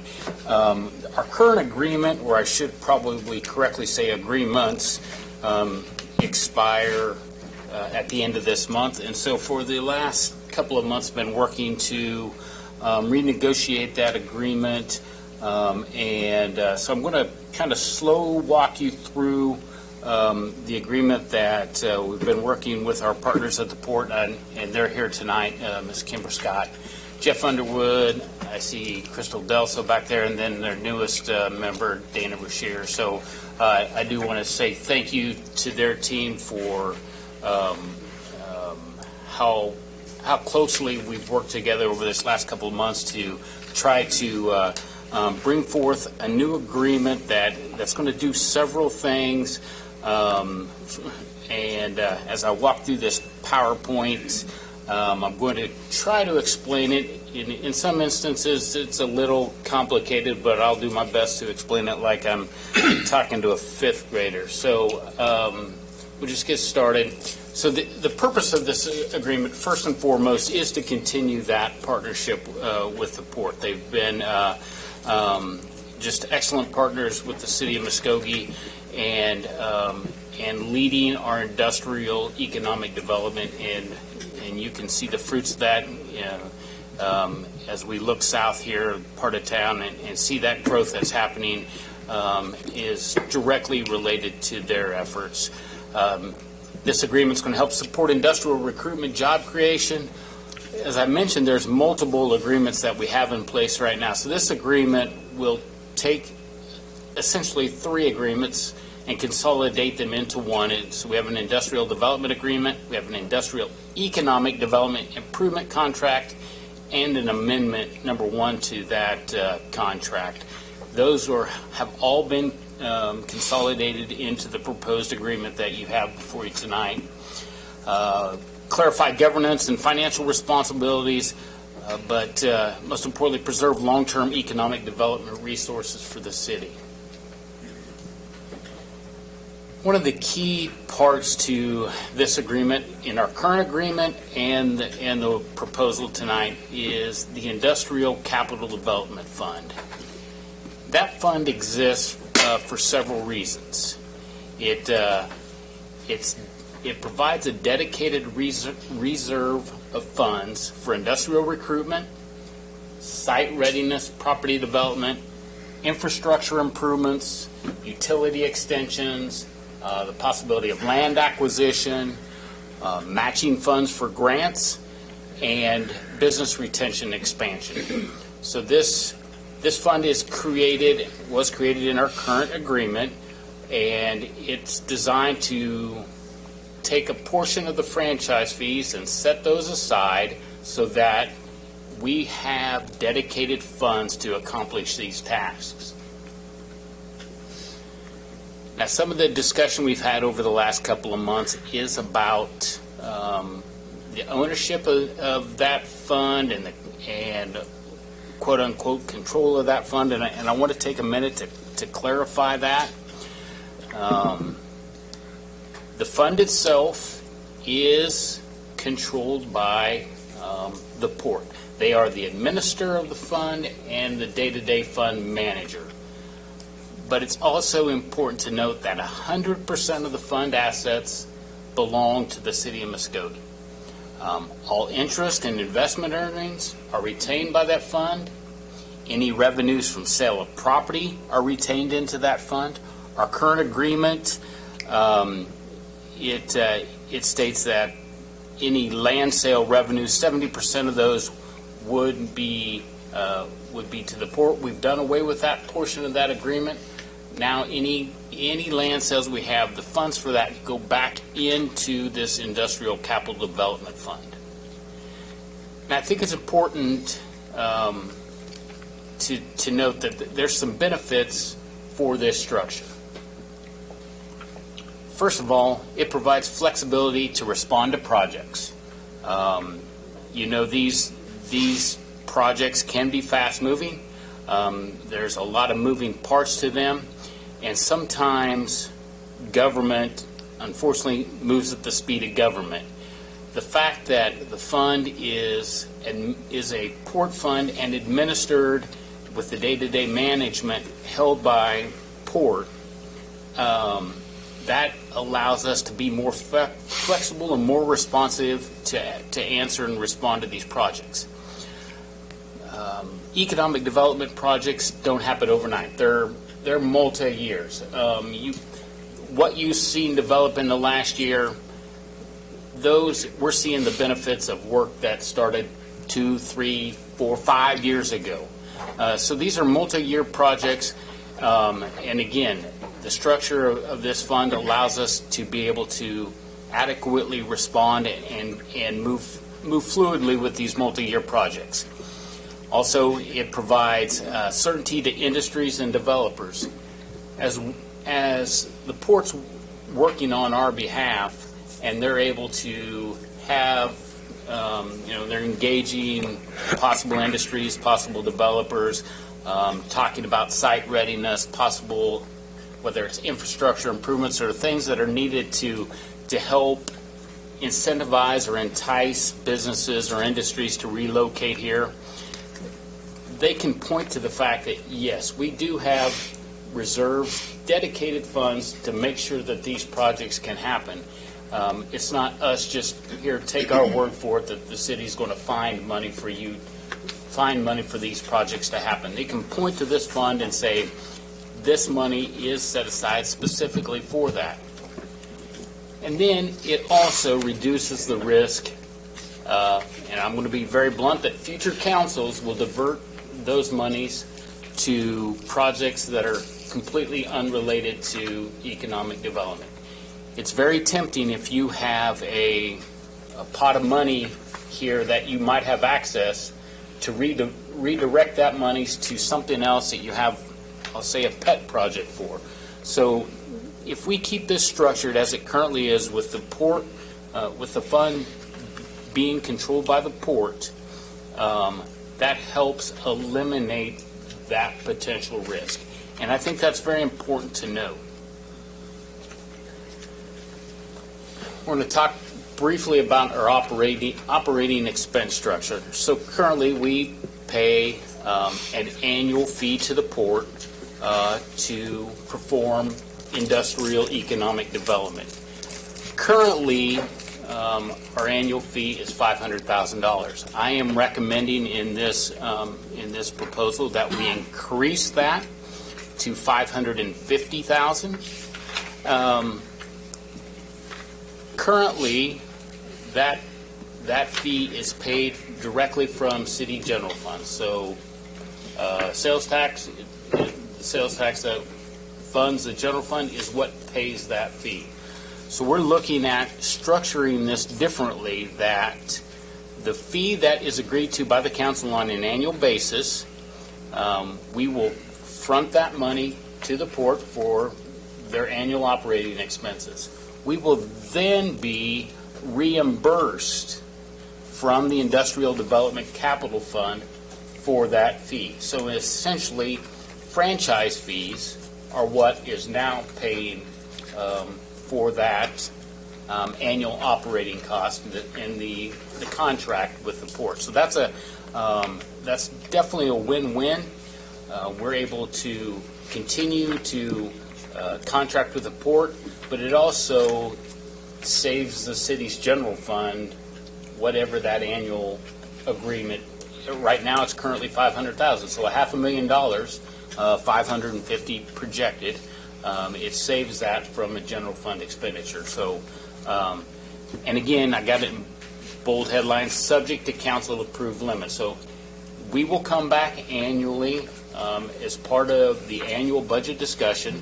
That we will revisit that agreed upon amount for operating expenses for the port.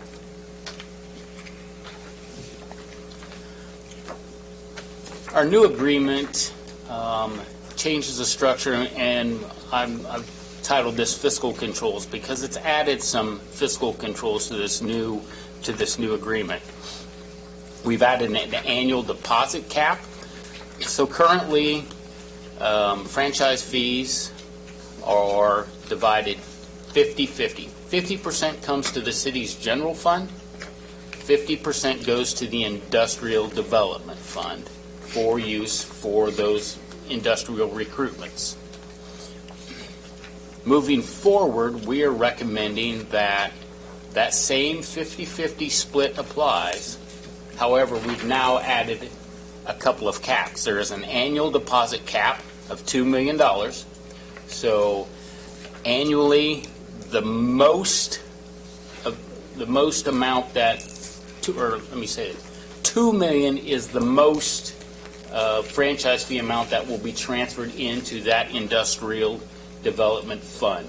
Any franchise fee in excess of that $2 million will revert and 100% back to the city's general fund.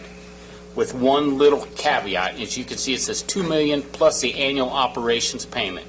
So the annual payment that we make to the port is not in that $2 million. So it's $2 million plus whatever that annual agreement is. And again, we're recommending for this year, for this upcoming year, that number would be $550,000. So for the next fiscal year, the annual deposit cap would be $2,550,000, knowing that we're going to refund ourselves that operations payment. I will also note that operations payment comes out first. Before any other expenditures happen, the repayment of that annual operations payment is made to the city. So that's if we're looking at different projects, we know that the city's going to be reimbursed before any other monies are expended from that. In addition to the annual deposit cap, we now have put a maximum fund balance of $10 million. So at any one time, the most money that will be set aside in that industrial development fund is $10 million. Any franchise fees, interest earnings, land sale revenues, anything above that 10 million will revert back to the city at 100% until such a time that we've made expenditures from that fund to bring the balance below the 10 million. Then we've added a review cycle. So every 3 years, beginning in 2028, the council will sit down and they will review both the annual deposit cap and the maximum fund balance. We all know that the cost of infrastructure improvements, all those things are going up. There may come a time that we determine, or I should say the council determines, that that 2 million annual cap maybe isn't sufficient, or the 10 million maximum fund balance might not be sufficient to take care of large-scale improvement projects, site readiness projects. But again, that is a council decision, and we'll revisit that every 3 years to make sure that the monies that we're setting aside accurately reflect the cost of doing business. Try to put in a little bit of an example. So under our current agreement, if we had, and the example is we receive $6 million annually from franchise fees. Under our current agreement, the city would receive $3 million directly to the general fund. The other $3 million would go into the industrial development fund. Under the proposal that we're bringing forth tonight, that split would revert to $4 million would come into the city's general fund, with $2 million going to the industrial fund because of that annual cap. So the best simple example that I could give to you to help you understand how that change looks different. The approval process for expenditures. So as we move forward, any expenditure under $50,000, those will go through the Port's executive board for approval of those expenditures. And then within 21 days, they will provide notification to the city manager of those expenses. Any expense in excess of $50,000 would require both the Port Authority Board as well as the City Council's approval before any expenditure of that amount is made. Very similar to the structure that we currently use for expenditures within the city. The city manager has authority up to $50,000. Anything above that requires City Council approval. So very similar. Additionally, we've made sure that protections exist. Again, just like the city has in our purchasing policy, the Port has the similar protections. You have prohibition against splitting up projects to avoid those thresholds. So let's say we have a $100,000 project. You can't split it into two projects to get it under that $50,000 threshold to reduce the oversight. So those protections were put in place. Financial reporting. Currently, we do an annual report from the Port. We are going to increase that to quarterly fund activity reports, and then annually we'll still have an economic development report. They'll still be required to have a third-party audit. There'll be reviews of expenditures and revenues, fund balance review, and reimbursement reviews. So those safeguards are still in place. Renewal structure. So just this is set to be an automatic renewal through June 30th of 2031. However, that there are several ways that the agreement could be ended if we came into a crossroads where we thought that needed to happen, either by non-renewal of either party, termination for cause, or termination without cause given 120-day notice. So the why is why do I believe that automatic renewal is the best way to proceed? Again, it's because of the nature of industrial economic development. These are long-term projects. They take a while. There's a lot of work in the process.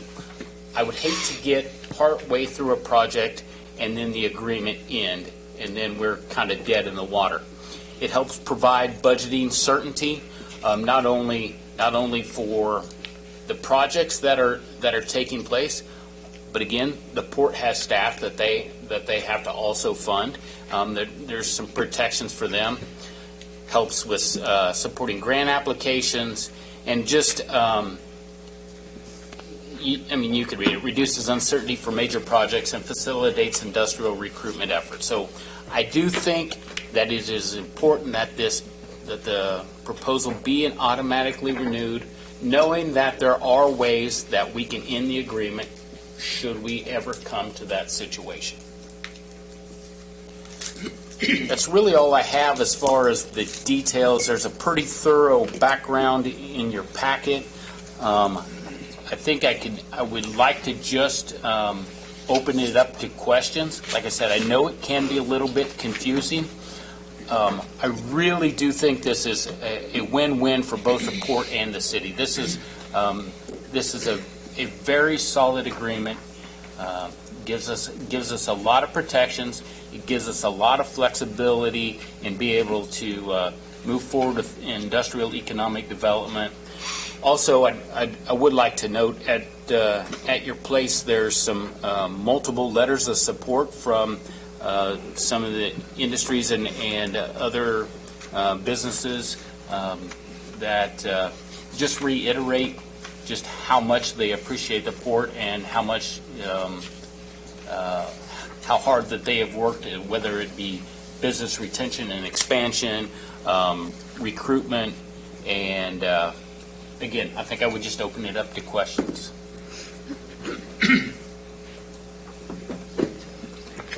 I don't know that I have a question, but I did kind of want to make a statement. I mean, first I want to say I'm personally a huge supporter of the port. Believe in the work they do, and I think they do and have done a great job for us here, particularly in the last 5, 6, 7 years, if not forever. So I think the agreement that we're looking at, which I've looked at in detail, there's a couple of things I kind of made note of. I think it's well drafted and generally stronger than the previous agreements that we've had with the port. So that's a good thing. I think it's more detailed and more protective of the city interests than the previous agreements. I think it creates a structured economic development funding mechanism, like you talked about, long-term kind of funding certainties there, improved accountability, and clarifies well the ownership of the funds and the control of the funds. So I don't really have a question. I just wanted to say that I believe what you've put in front of us is very well drafted.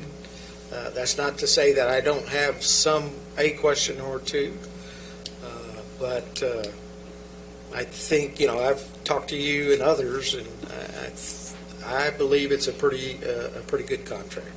And I think Section 4.3 in particular is the revenue or the economic engine to the whole agreement with the franchise fees, et cetera. So,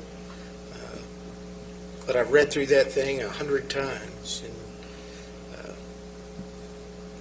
I feel pretty comfortable with it. So, just kind of wanted to throw that out there.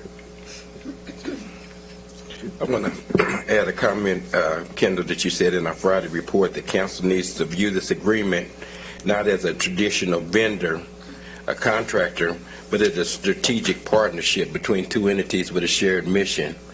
And, when I hear us out on the campaign field sometime, we talk about all that money going to the port, all that money going to the port. All that money is going to invest in our future. And they're doing a great work. We talk about jobs. We want livable wage jobs. And I want to say congratulations and thank you to the port for the work you do to look out for our future. I just think that the way you broke it down, that a fifth grader could understand it, you did a good job. You got me to understand it. I think that the safeguards for the expenditures in doing all of those things, those guardrails that we hadn't necessarily been broken down like this, I think even not just us, but citizens can go back and see, because a lot of what, our feedback is from citizens giving us feedback, and them being able to understand this document will really help a lot. And especially if they go back and watch that was a nice PowerPoint. Most definitely. I think it's important to make sure that you understand the goal, at least for me, was we could have an agreement that survives the group of us sitting here, the leadership at the port. We need, and I personally believe we have done that, and I say we because I do, tip my hat to the port, because they've been very easy to work with, and all in all, I think we have a very good agreement. Just to your point, reading through it lends itself to perpetuity. So I could just see it just beyond us. Yes. They could just plug numbers almost and keep this. I'd like to make a motion for us to get there. I don't know. I'm trying to say yes again, but I think it says that designate this to negotiate and execute an amendment to the resolution. It is a motion that we need to make. We do have a citizen signed up to speak. Before I call him up, I wanted to make a statement. My initial intention tonight was to ask for a continuance to have further discussion. When making a decision as important as this one, that involves large numbers, large amounts of public funds, it's imperative that we know what we're voting on and we're crystal clear. I had a lot of questions. It's a long contract. I too read it many times, and I want to say I spoke with Mr. Francis this morning at length, and I said, explain some of these things to me, and he did, and he explained it in a way that I could understand it, that I was happy with. And I didn't know he was going to explain it to everyone tonight, including the public. So I applaud that. I think that's what we need more of going forward. And I'm happy with where we're at. I also want to echo the sentiment and say that we're very proud to be partnered with the port. We're very proud of the work you do. I've been out there and spoke with you many times. I know it's not an easy job.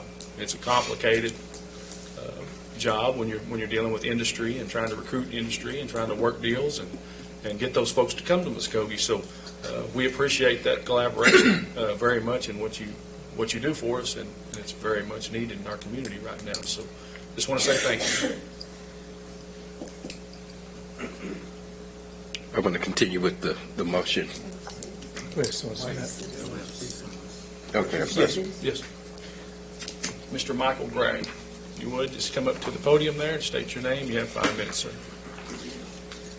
Michael Gregg, again, council and mayor.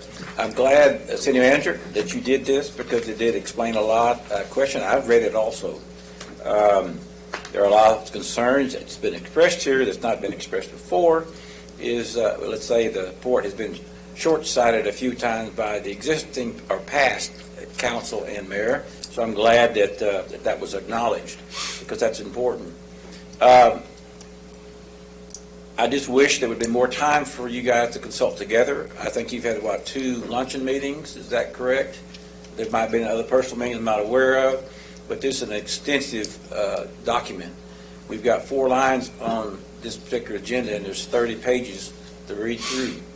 So, some of you sound like you've read through it. That's good, because it is complicated, and it is a lot of dollars and cents. But I saw your checks and balances, City Manager, about safety factors for the city itself, because it's the city's money, which is not really, it's the taxpayers of this city's money, not the city's money. You got to remember that always. And this is a true point of transparency that I've never seen before, and I appreciate that, and your due diligence of what you're doing on that contract, as confusing as it may be with all the legal stuff that's in there. But thank you for making it very simple, and I really have changed my point of view, other than I still would encourage you to sit and think on it a week or two and have meetings together because of that reason.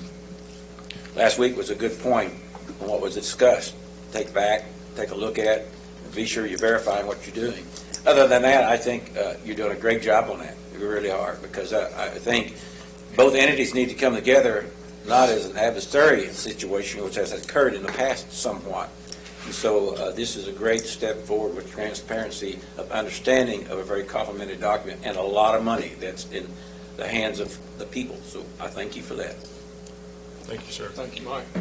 Before we move forward with our motion, I would like to just recognize that I know how hard Mr. Francis, Mrs. Scott, and Mr. Underwood worked on this. I've kind of just heard some of the stuff. You guys did an amazing job. I know that all of you, just like us up here, want to see the city succeed, and if your intentions are for that. And I know there were some goals to try to get this type of development self-sustaining, and I really think that you guys have all knocked it out of the park with this. That is actually almost like a self-sustaining model. So, great job. I believe we have a motion. Second. Have a motion and a second. Any further discussion? Roll call, please. Jeremy Schuler. Yes. Mike Brawley. Yes. Tom Martindale. Yes. Dan Hall. Yes. Melody Cranford. Yes. Shirley Hilton Flannery. Yes. Tracy Hoos. Yes. Deputy Mayor Derek Reed. Yes. Mayor Ryan Lowe. Yes, motion passes. I will now recognize the 2 citizens signed up to speak. The first is Mr. Ivory Van. Mr. Van, if you would, come up to the podium, state your name, and you have 5 minutes. 3 minutes. 3 minutes, huh? No, I know that's I tried. That's too much. Ivory Van again. The reason I'm coming here tonight is talk about this was what happened last week. You know, when I was on the city council, attorney, we had a deal of decorum. Me and the city council and the mayor and people had to act right. Last week, I watched y'all the way y'all talk to each other. I was embarrassed myself. I know the people, citizens of Muskogee was embarrassed. It shouldn't have been like that, all this back and forth with each other. That's what, they almost got me rolled up for doing that when I was on the council. So I know, but y'all need to, and Mr. Kendall, I want to apologize to you the way I acted towards you when the last time I was up here about the security. I believe you and Tyler are going to work on that security issue. Because the security to me is so important is because in January, I was in my bed asleep at 4:30 in the morning. I get up and go to my den every morning at 4:50. And all that gunfire was in our neighborhood. Well, if I had been 15 minutes later, I wouldn't be right here at this mic. That's how important security is to me downstairs because of what happened in my community and what I know people can change on you. Anybody can come through that door. Just like I had no idea nobody was going to try to shoot through my house at 4:30 in the morning. So, like I say, it's very important. And again, please, walk around the city of Muskogee and go to all the rest of these buildings, just like I said last time. Everybody has security that's a municipal building or anywhere here in Muskogee that takes care of business like this. I don't come up here to try to make trouble. I just try to come up here for y'all's safety and and keep you informed of what's not right. Because when I live here, There was a gun downstairs, a security person with a gun. And the lady downstairs, she's a very nice person. I'm not trying to get her to lose her job or anything like that. Remember, Mr. Kendall and Mr. Tarr, we talked about that the last time I was up here. All I'm trying to do when I come up here and say things like that is to get y'all's attention. And please, don't ever get on TV and act like y'all did last week. I know your feelings was in it. You were high, emotional, and you were mad, but don't look good. Trust me. Because y'all was going, when I was on that council, Deputy Reed can tell you how I got called down and wanted to write me up for acting up here. But I was mad. So please don't act like y'all did before. Ever again. To each other. Respect each other. Y'all all up here to do a job. And that's serve the city of Muskogee and its people. When you're running around talking about, when you're campaigning, you're saying you're going to do this and do that. Well, stick to what you say you're going to do. Just like riding this bus. Come ride with us. Because it's a very important job out there, getting these citizens around this city and being nice to them. Thank you. Thank you, sir.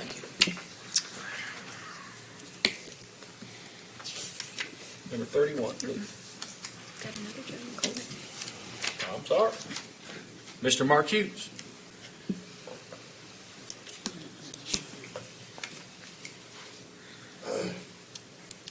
Mr. Hughes, if you would, just state your name, and you'll have 3 minutes, please.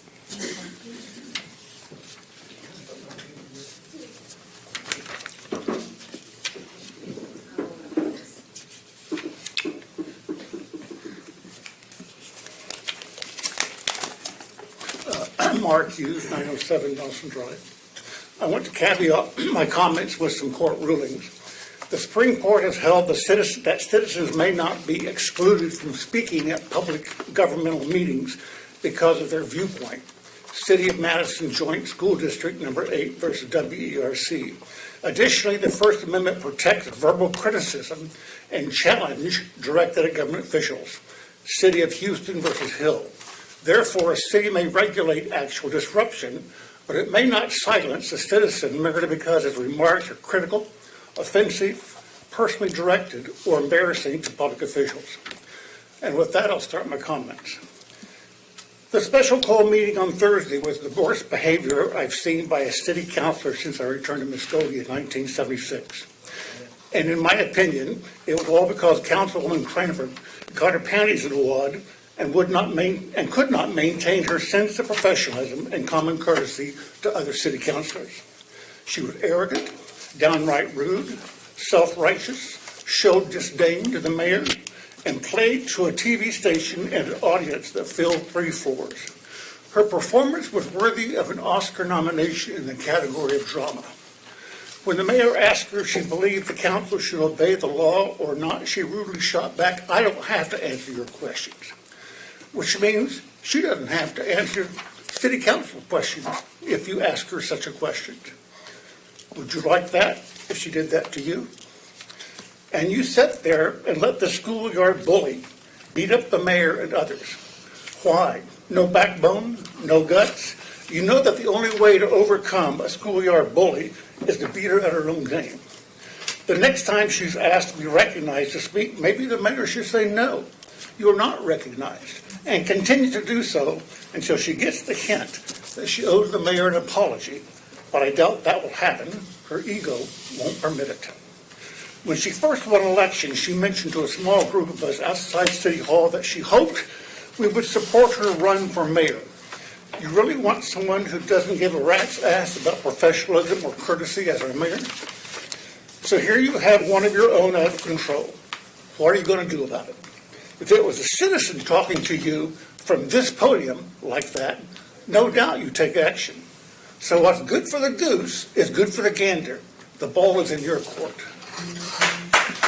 Thank you, sir. Number 31, please.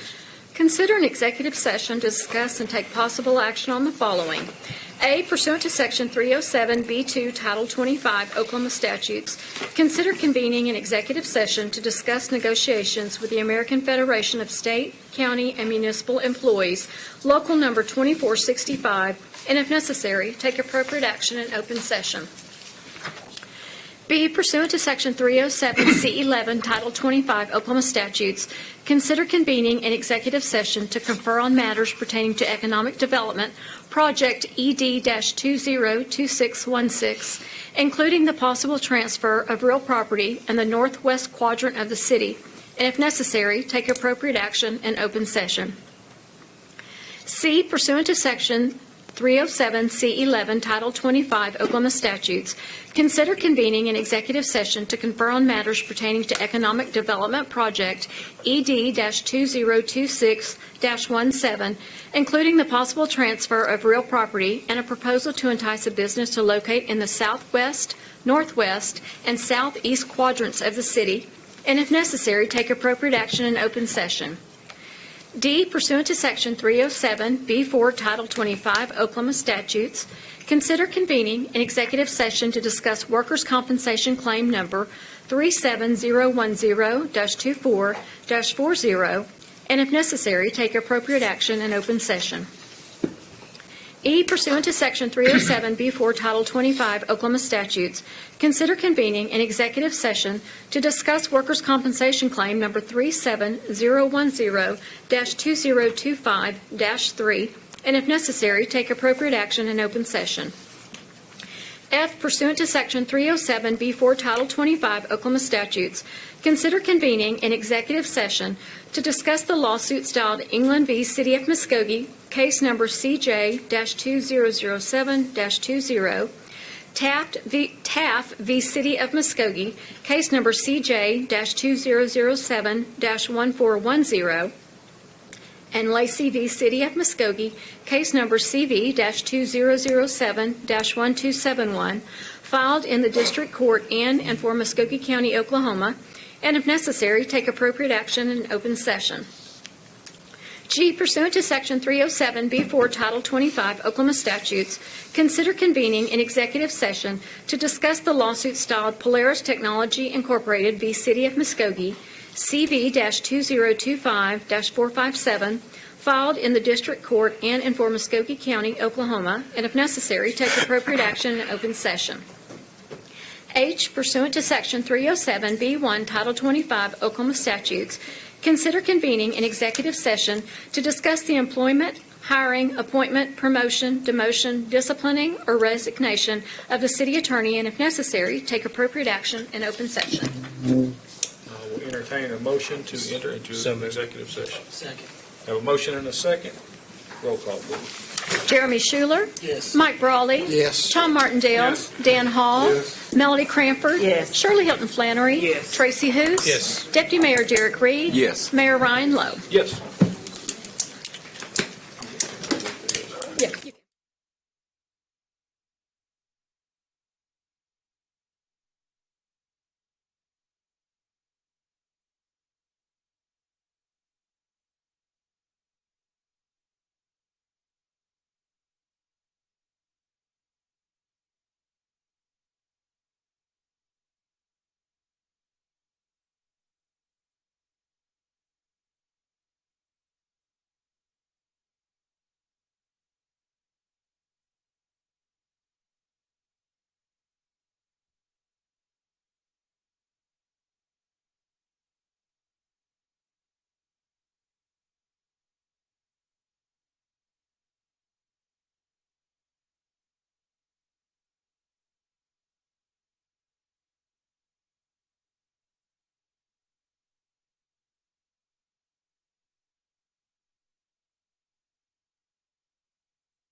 Okay, I will entertain a motion to return from executive session. So moved. Second. A motion and a second. Roll call, please. Jeremy Schuler, Here. Yes. Mike Brawley. Yes. Tom Martindale. Here. Yes. Here. Yes. Yes.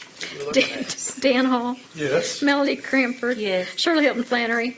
Yeah, here. Tracy. Yes. Tracy Hous. Deputy Mayor Derek Reed. Yes. Mayor Ryan Lowe. Yes. We'll now call, No, roll call. roll call. Okay. Mayor Ryan Lowe. Here. Deputy Mayor Derek Reed. Here. Tracy Hous. Here. Shirley Hilton Flannery. Here. Melody Cranford. Here. Dan Hall. Here. Tom Martindale. Here. Mike Brawley. Here. Jeremy Schuler. Here. Thank you. Thank you, Mayor. Item 31, consider an executive session to discuss and take possible action on the following. Council did meet in executive session. Item 31A, pursuant to Section 307B2, Title 25 Oklahoma statutes, in executive session discussing negotiations with the American Federation of State, County, and Municipal Employees, Local Number 2465, and if necessary, take appropriate action in open session. An appropriate motion for this item would be to approve the agreement as discussed. So moved. Second it. Have a motion and a second. Roll call, please. Jeremy Schuler. Yes. Mike Brawley. Yes. Tom Martindale. Yes. Dan Yes. Hall. Melody Cranford. Yes. Shirley Hilton Flannery. Yes. Tracy Hous. Yes. Deputy Mayor Derek Reed. Yes. Mayor Ryan Lowe. Yes. Item B, pursuant to Section 307C11, Title 25 Oklahoma statutes, council did meet in executive session to confer on matters pertaining to Economic Development Project ED 2026-16, including the possible transfer of real property in the northwest quadrant of the city, and if necessary, take appropriate action in open session. This item requires no action. Item C, pursuant to Section 307C11, Title 25 Oklahoma statutes, council did meet in executive session to confer on matters pertaining to Economic Development Project ED 2026-17, including the possible transfer of real property and a proposal to entice a business to locate in the southwest, northwest, and southeast quadrants of the city, and if necessary, to take appropriate action in open session. The appropriate motion on this item would be to approve as discussed. So moved. I second it. Have a motion and a second. Roll call, please. Jeremy Schuler. Yes. Mike Brawley. Yes. Tom Martindale. Yes. Dan Hall. Yes. Melody Cranford. Yes. Shirley Hilton Flannery. Yes. Tracy Hous. Yes. Deputy Mayor Derek Reed. Yes. Mayor Ryan Lowe. Yes. Item D, pursuant to Section 307B4, Title 25, council did convene an executive session to discuss workers' compensation claim number 3701024-40, and if necessary, to take appropriate action in open session. The appropriate action item is to approve as discussed. So moved. Second. Have a motion and a second. Roll call, please. Jeremy Schuler. Yes. Mike Brawley. Yes. Tom Martindale. Yes. Dan Hall. Yes. Melody Cranford. Yes. Shirley Hilton Yes. Flannery. Tracy Hous. Yes. Deputy Mayor Derek Reed. Yes. Mayor Ryan Lowe. Yes. Motion passed. Item E, pursuant to Section 307B4, Title 25 Oklahoma statutes, council did convene an executive session to discuss workers' compensation claim number 37010-2025-3, and if necessary, to take appropriate action in open session. The appropriate motion is to approve as discussed. So moved. Second. Have a motion and a second. Roll call, please. Jeremy Schuler. Yes. Mike Brawley. Yes. Tom Martindale. Yes. Dan Hall. Yes. Melody Cranford. Yes. Shirley Hilton Flannery. Yes. Tracy Hous. Yes. Deputy Mayor Derek Reed. Yes. Mayor Ryan Lowe. Yes. Motion passes. Item F, pursuant to Section 307B4, Title 25, council did convene an executive session to discuss the lawsuit styled England v. City of Muskogee, case number CJ 2007-20, Taft v. City of Muskogee, case number CJ 2007-1410, and Lacey v. City of Muskogee, case number CV 2007-1271, filed in the District Court in and for Muskogee County, Oklahoma, and if necessary, to take appropriate action in open session. The appropriate action here would be to direct staff as discussed. I make a So motion, moved. we direct staff. Second. Two. Oh, motion and a second. Roll call, please. Jeremy Schuler. Yes. Mike Brawley. Yes. Tom Martindale. Yes. Dan Hall. Yes. Melanie Cranford. Yes. Shirley Hilton Flannery. Yes. Tracy Hous. Yes. Deputy Mayor Derek Reed. Yes. Mayor Ryan Lowe. Yes, motion passes. Item G, pursuant to Section 307B4, Title 25 Oklahoma statutes, council did convene an executive session to discuss the lawsuit styled Polaris Technology, Inc. versus City of Muskogee, CB 2025-457, filed in the District Court in and for Muskogee County, Oklahoma, and if necessary, take appropriate action in open session. This item requires no action.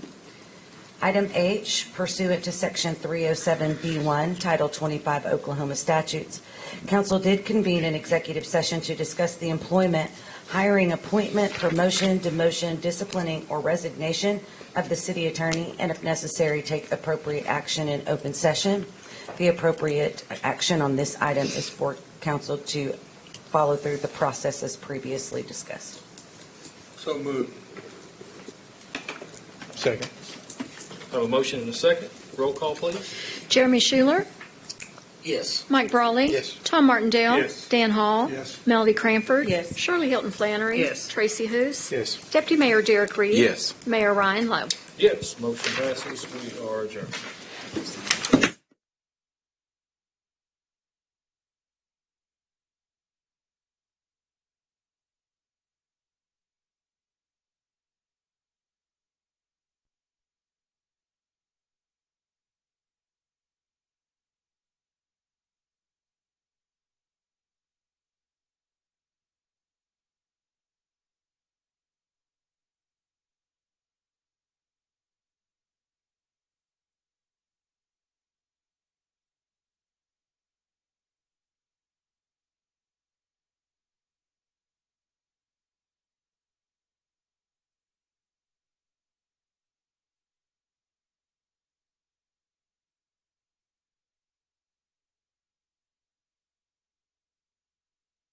Enough of us understood that moving forward requires sacrifice, commitment, and trust.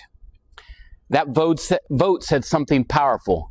Muskogee believes in Muskogee. Now, the CIP isn't just dollars and cents. It's a promise that our streets will be better, our economy stronger, and our community more inviting. It's a shared investment in the kind of community we want to hand down to the next generation. That's what Forward in Community looks like. Not waiting for someone else to fix it, but coming together to make it happen. But Forward doesn't happen because the city says so. It happens when everyone commits to pulling in the same direction. We need every